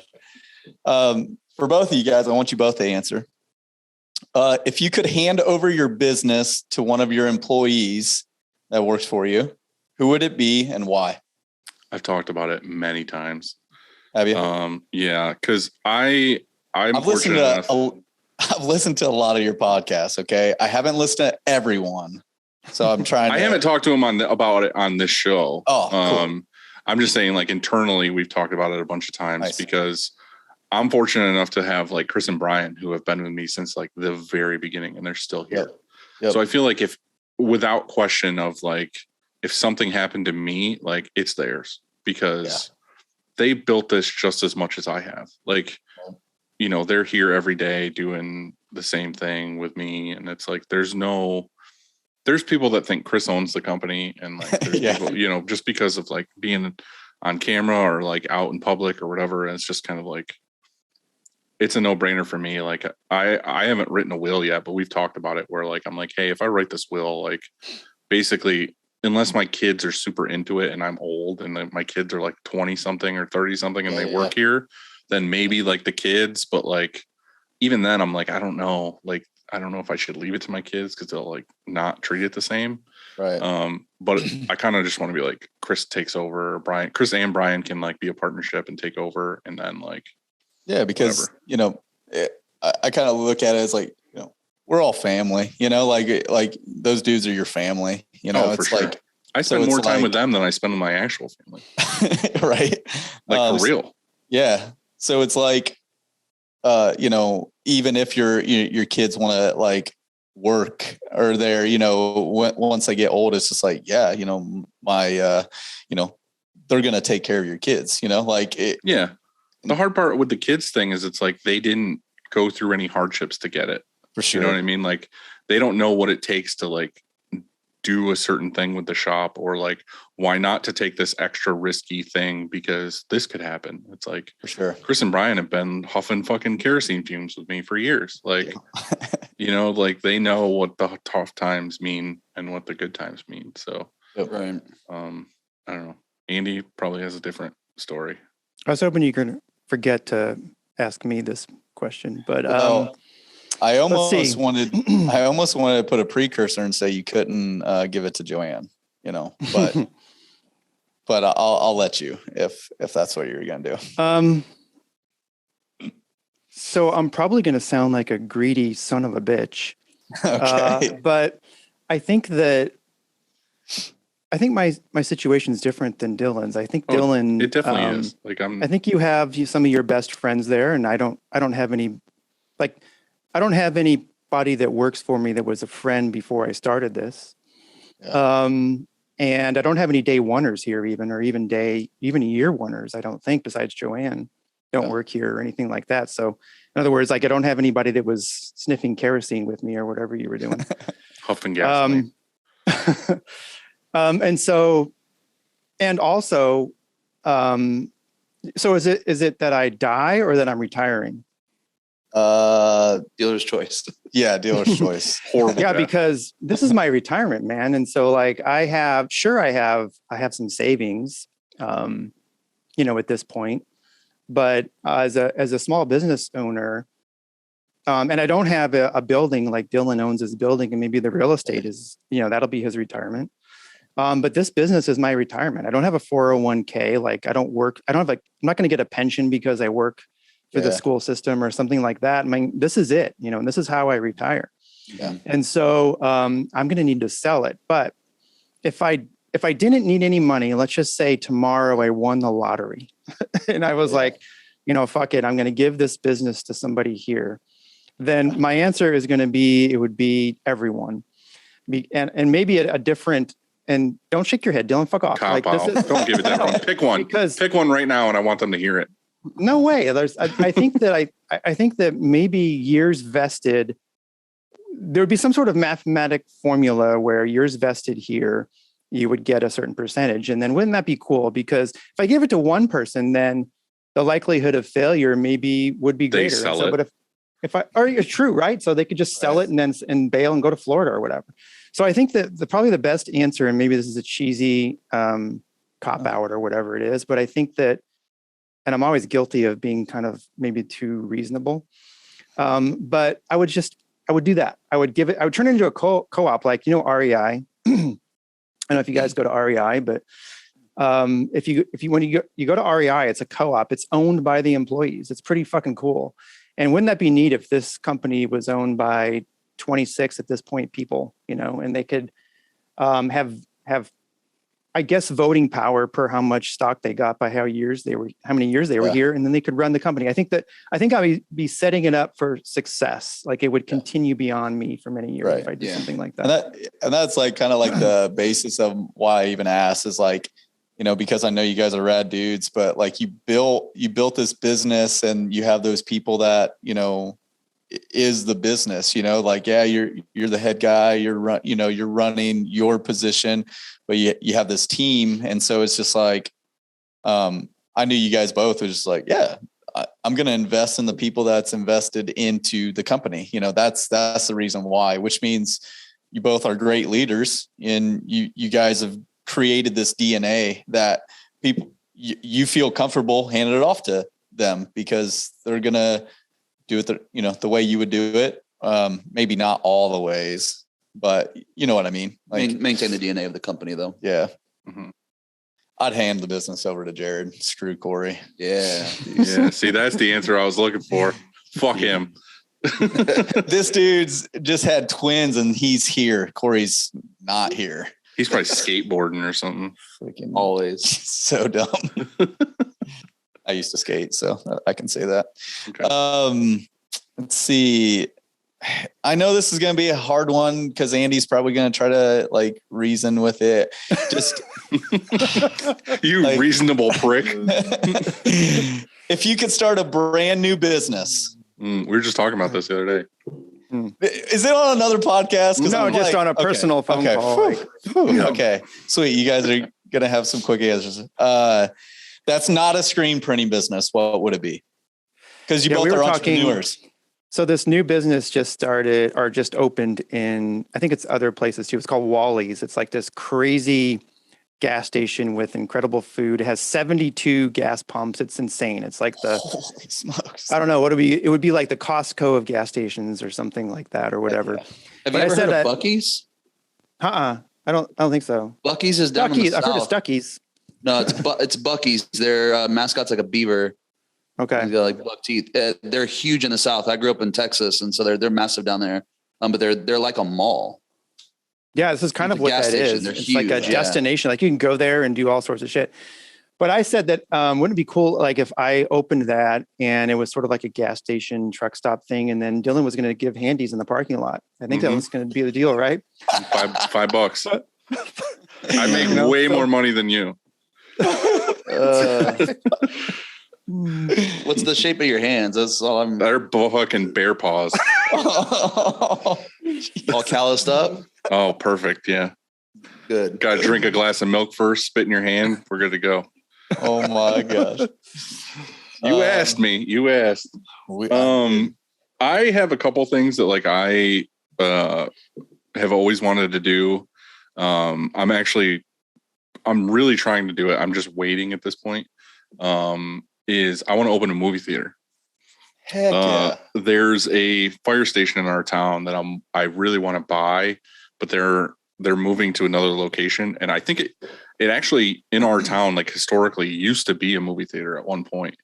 But I've always wanted to have, and I don't care if it makes me a dime. Like it's for me, it's a passion project. Like as long as I'm like breaking even and I'm not like just dumping cash from this company into that one. Right. I just really want to do it. And I more want to like, I'm more excited about doing like the cult movie nights or the, I'd be like on Wednesdays, like free movie, like come watch Jaws.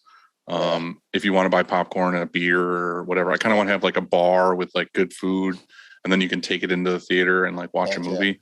But I just want to like get really good quality audio, video, good seats, and just like have a cool movie theater to where like I can just pop in and like, because that's my passion, like outside of work, is just like watching movies and stuff. So I've always wanted to do the movie theater.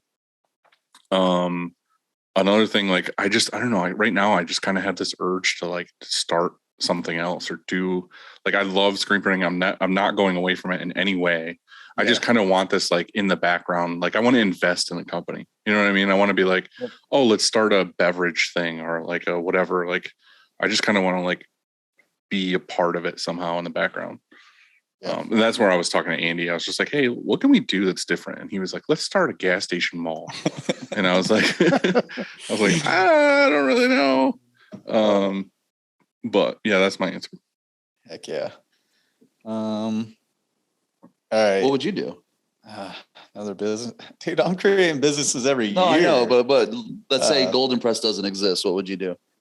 Ooh. Throw it back at you, Not start a window business. I was going to ask you about that, but I didn't know if I should get into it. Yeah, you're touching a sensitive subject. Well, it's gone now, right? Yeah, to a degree. Basically, COVID destroyed that business real good. I had like 300 plus like commercial clients a month. I did a month with my window business, and 2 guys.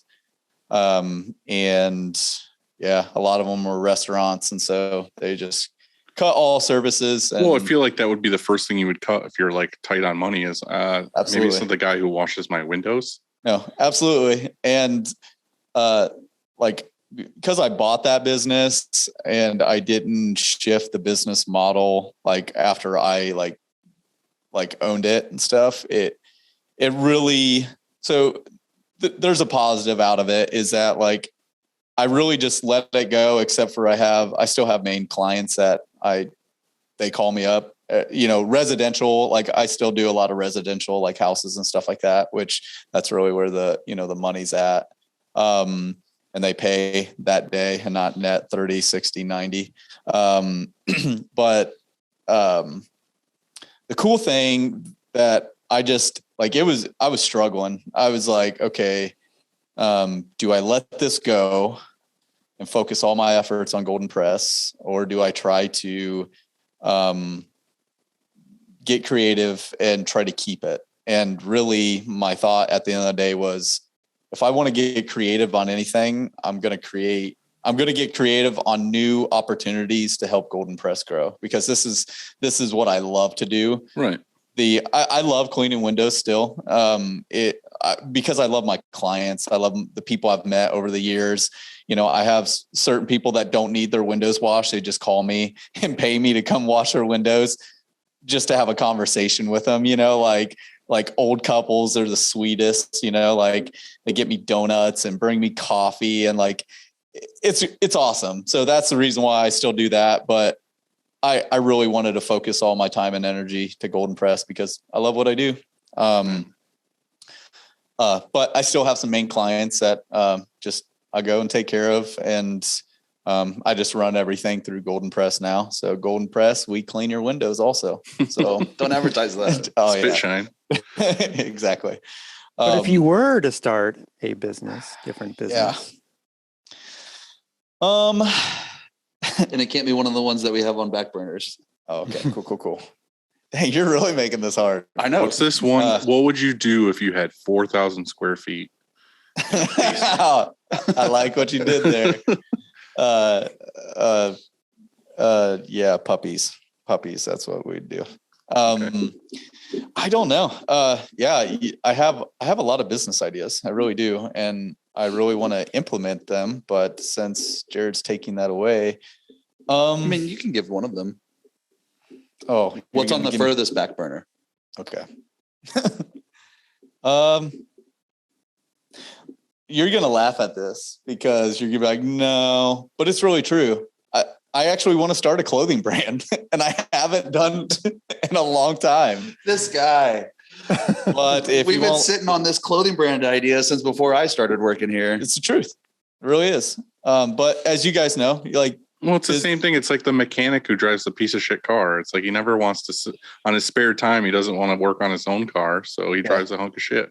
Yeah, but we had all of it ready to launch. Yeah, we were building a website. I got Corey like had all the designs done, 16 designs and then that I probably won't use them now. You know, like, yeah, it's just, of course, you guys know because you guys are bosses and orders that pay the bills take priority over this really cool, fun thing.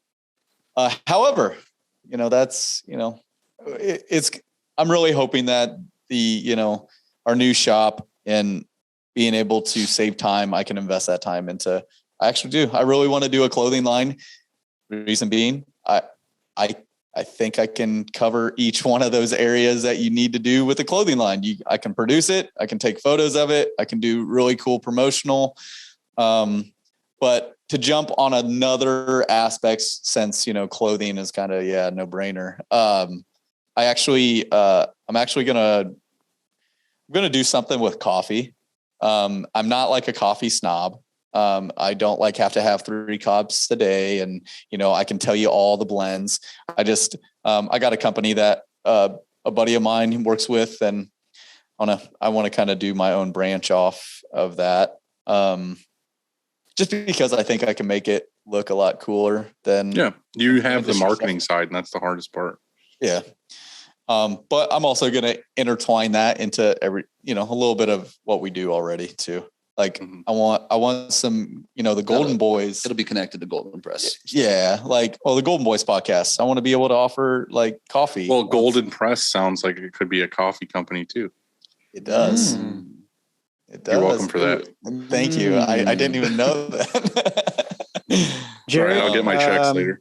Yep. Jared, how about you? If you were going to not do video and start a business, and not please tell me it would be like an Olive Garden franchise or something. Honestly, if I was a franchise, something, it would be a Whataburger. You can't tell by his hat. I'm always wearing like Whataburger merch. Good. They have those where you're at? No. Yeah, they're unfortunate. They're not here either.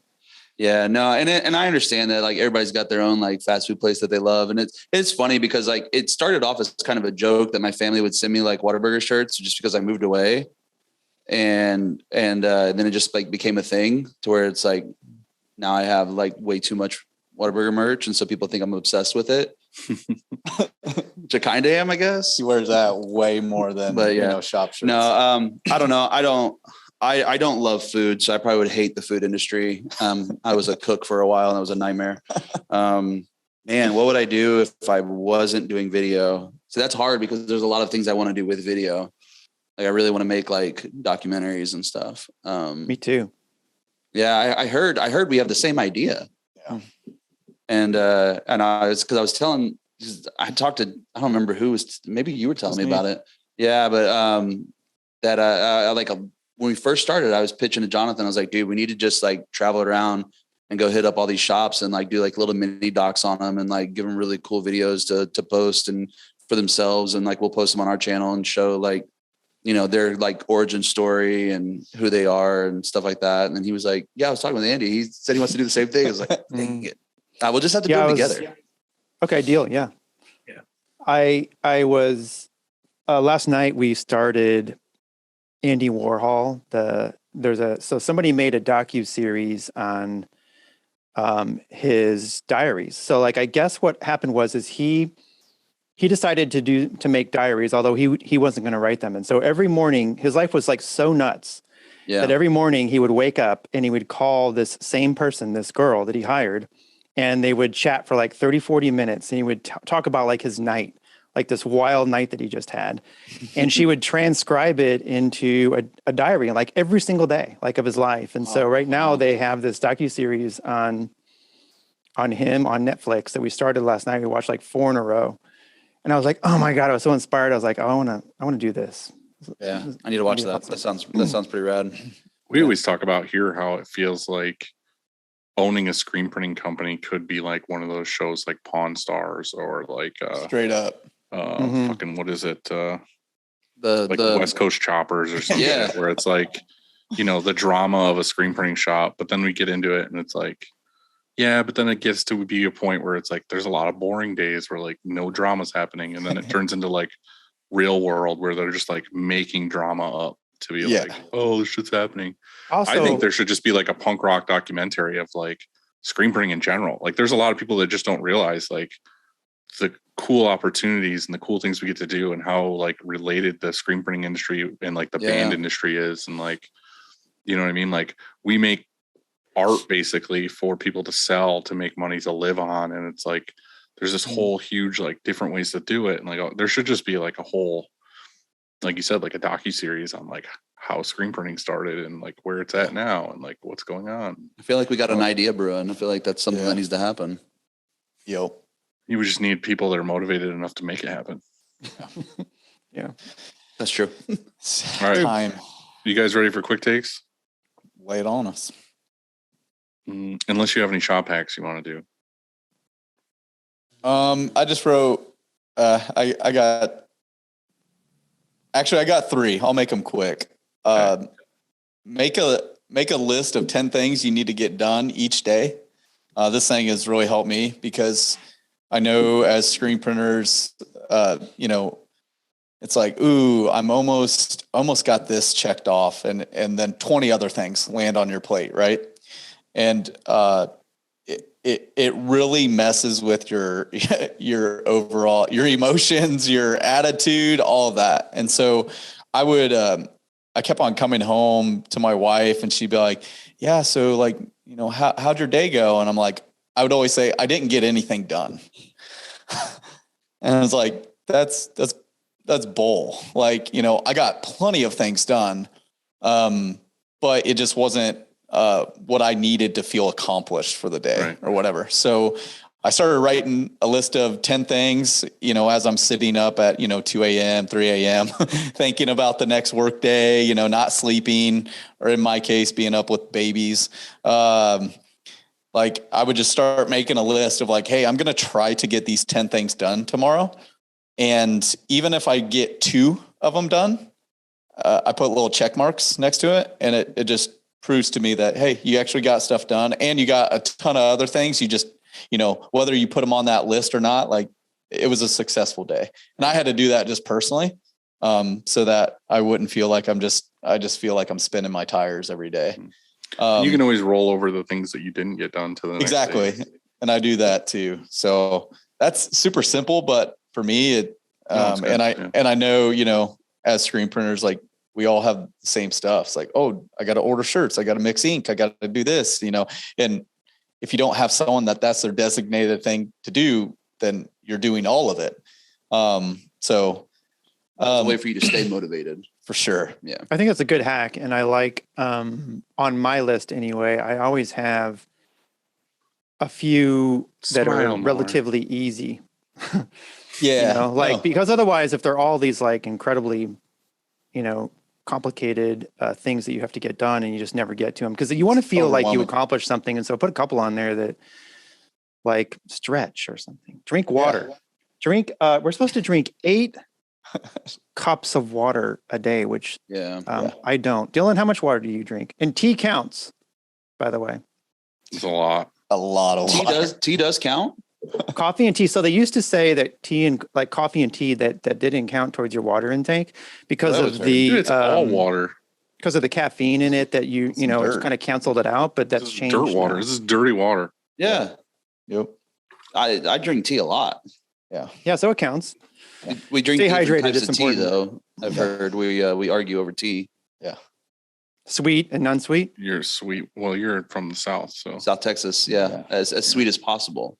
See, I get it when people in the South drink sweet tea, but if you're in the North and you have sweet tea, you can go fuck yourself. Oh crap. Yeah, and then I put it's a shop hack, whether you want to believe it or not, but invest in people. They're the best investment you can ever invest in. And then the second one to that is invest in equipment that gives your employees quality of life. Yeah. They go hand in hand. I've had employees like within the window business and stuff like that do me wrong plenty of times. But I've never regretted doing all the things that I've done to try to help them get into this like next step of life that they're in. I've never regretted any decision I've made. You didn't cut any corners. Yeah.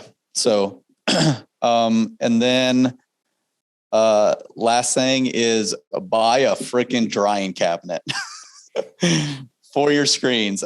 If you're I don't care whether you're in a garage or build one. That is one piece of equipment that was so monumental. After I got it, you didn't realize how bad you needed it. Yeah, absolutely. The fact that I could, if I was in a pinch, like coat screens, or like literally reclaim screens, put them in there to dry, coat the screens, let them dry, burn the screen same day, throw it on press to get shirts done out the door. The fact that that's possible with a screen drying cabinet, like to make it work, was just monumental for me. That's why I have, I'll tell you this, I got a few drying cabinets in the auto shop. So not one. Did you build them? No, they're Anatol, baby. So yeah. All right.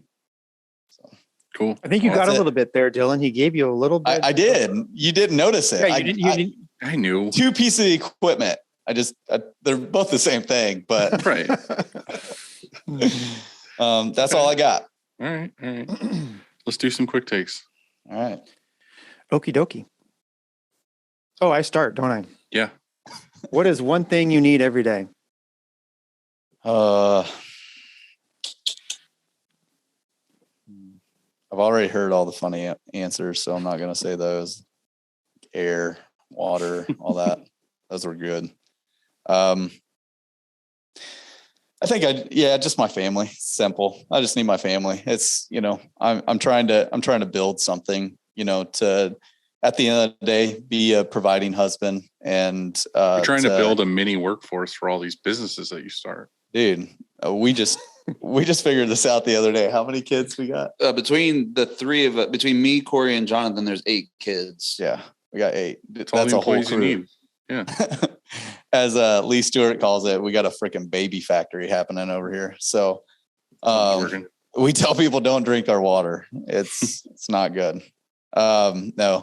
Yeah, just building something, it's, I never thought that screen printing could like actually, I don't know, be a career. You know what I mean? Like, it's like, oh, like, wow, I get to take care of my family, not just my family, other people's families. And I actually get to enjoy my job. But enjoy or like build quality of life, screen printing shirts, Hell yeah. Jared, you can't use family as your answer. Yeah, now I sound like a douchebag no matter what I say. Mm-hmm.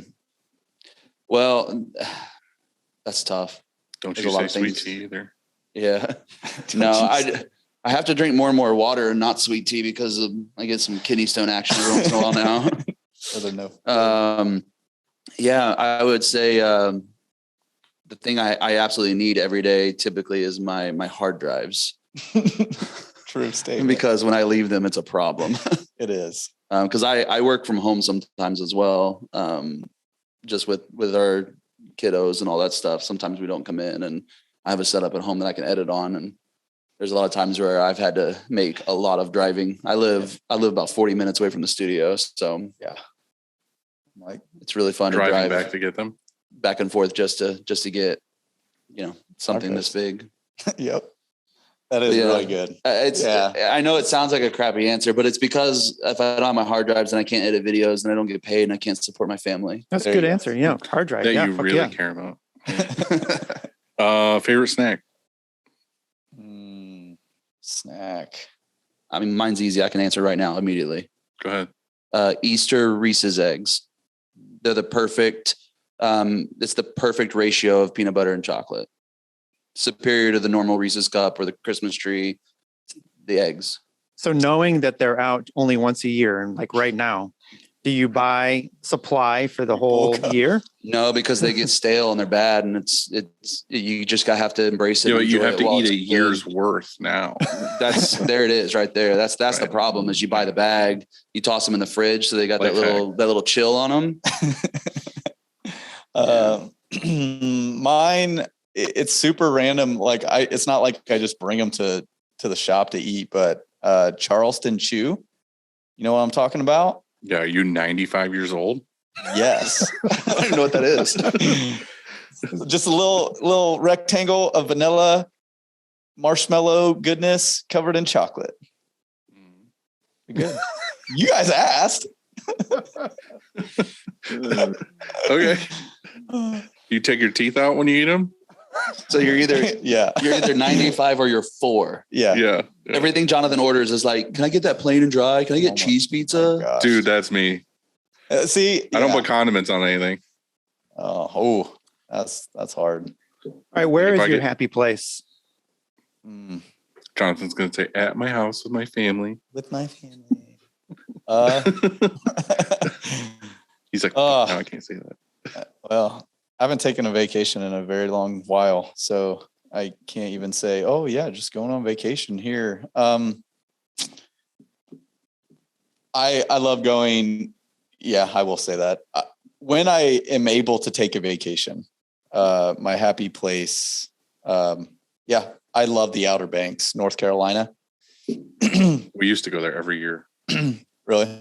We'd rent a beach house.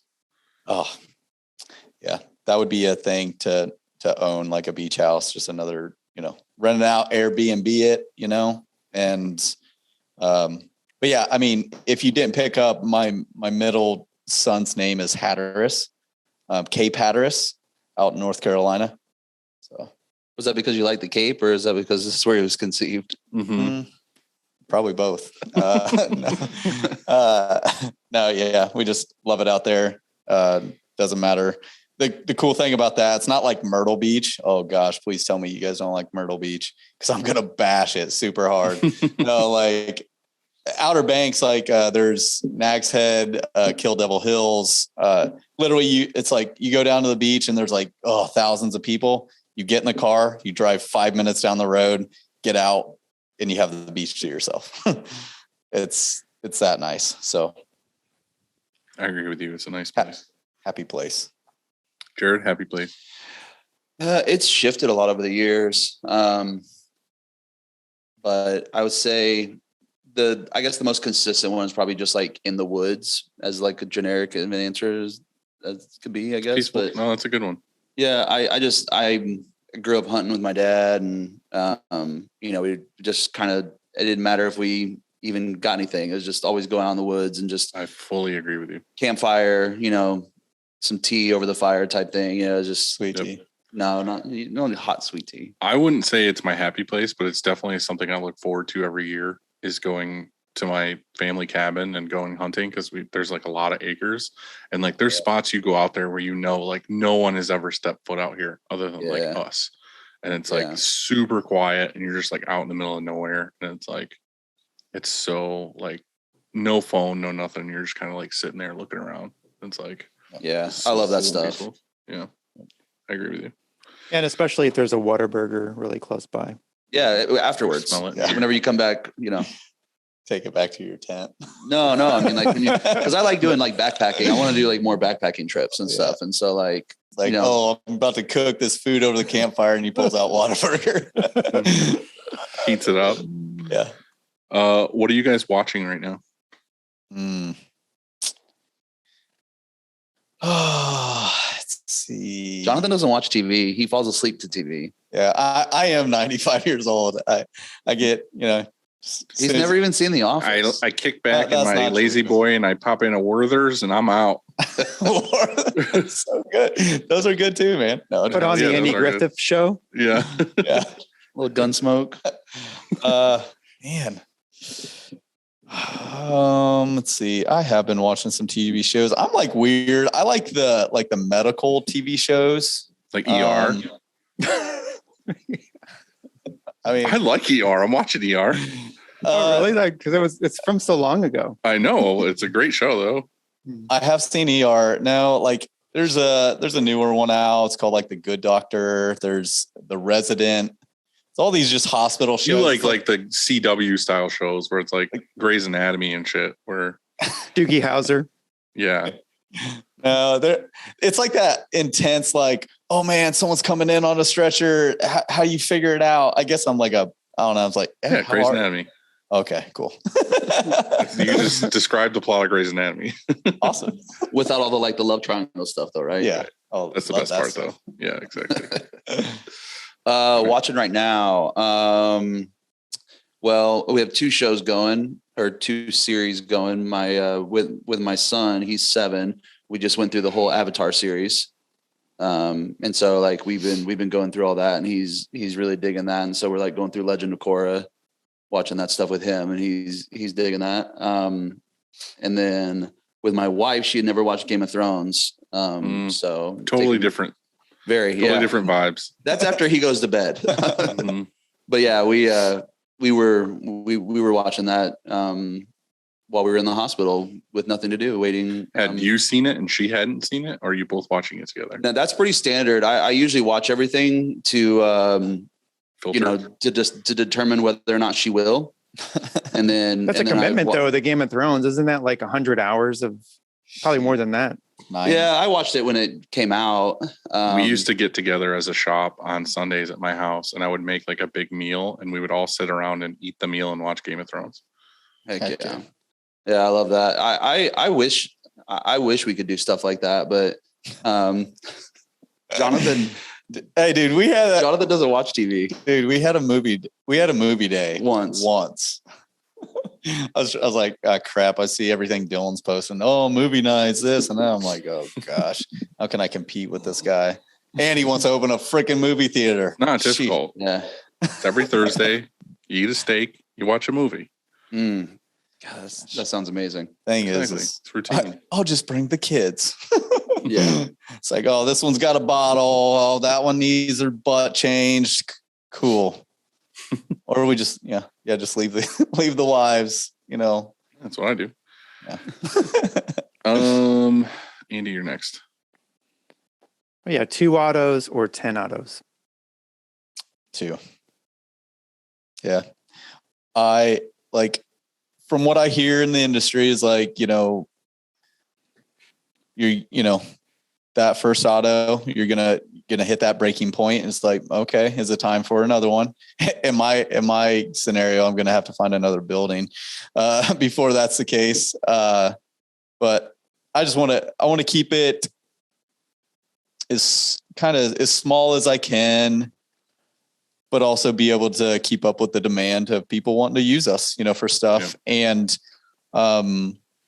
And just really be able to take care of my, my employees and, be like, oh yeah, you can make this type of money working at a screen printing shop, because again, I hear you guys talking about a lot, to where it's like screen printing just seems like, yeah, it's a job. It's like, I was talking to someone the other day. She's a manager at a coffee shop, and someone said to her, "It's like, oh well, she's got a big girl job." It's just like, oh, that hurts. Like she's been doing, managing an actual coffee shop for like 15 years of her life. Like she's got a big girl job. Like, and so like, it's the same with screen printing. It's like I feel confident in our space and our industry, like who I am. And then I go somewhere else and they're like, oh, it's Dylan, he screen prints t-shirts. And you immediately get that feeling of like, oh, good job, buddy. Like, is your basement warm? And it's just like, Yeah. So just something that, I can, I don't know, be able to take care of my people really well and just stay close knit too, like, I don't know.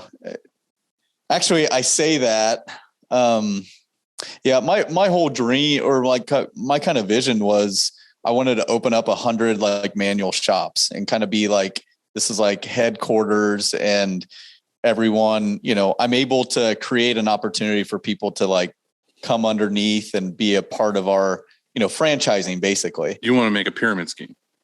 Yes, absolutely. Okay.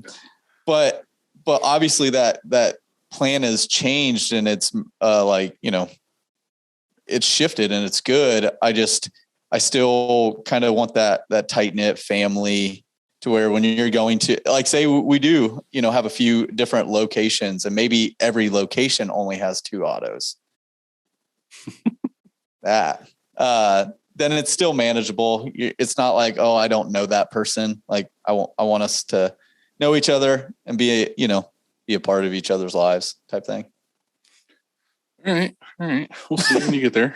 I was wondering if that was one of those. Have you ever seen a Sasquatch, an alien, or a ghost? Or all of them at the same time? Sounds wonderful. Nope. We actually talked about this at work the other day, where a couple people here swear that they've like seen a ghost. Yeah, and it's just like you ask that question and you're like, oh, it's gonna be funny. Like, what are they gonna say? And they're like, no, seriously, I saw ghosts. And it's just like, all right, you were high as fuck. That's a possibility. I mean, it kind of looks like a ghost is behind us, like with these lights and stuff. So you guys just saw a ghost. So, so nobody's seen anything. No, I guess it depends on your definition. But no. Sasquatch. I mean, alien. Listen, I see a Sasquatch every night before I get in the shower. Yeah.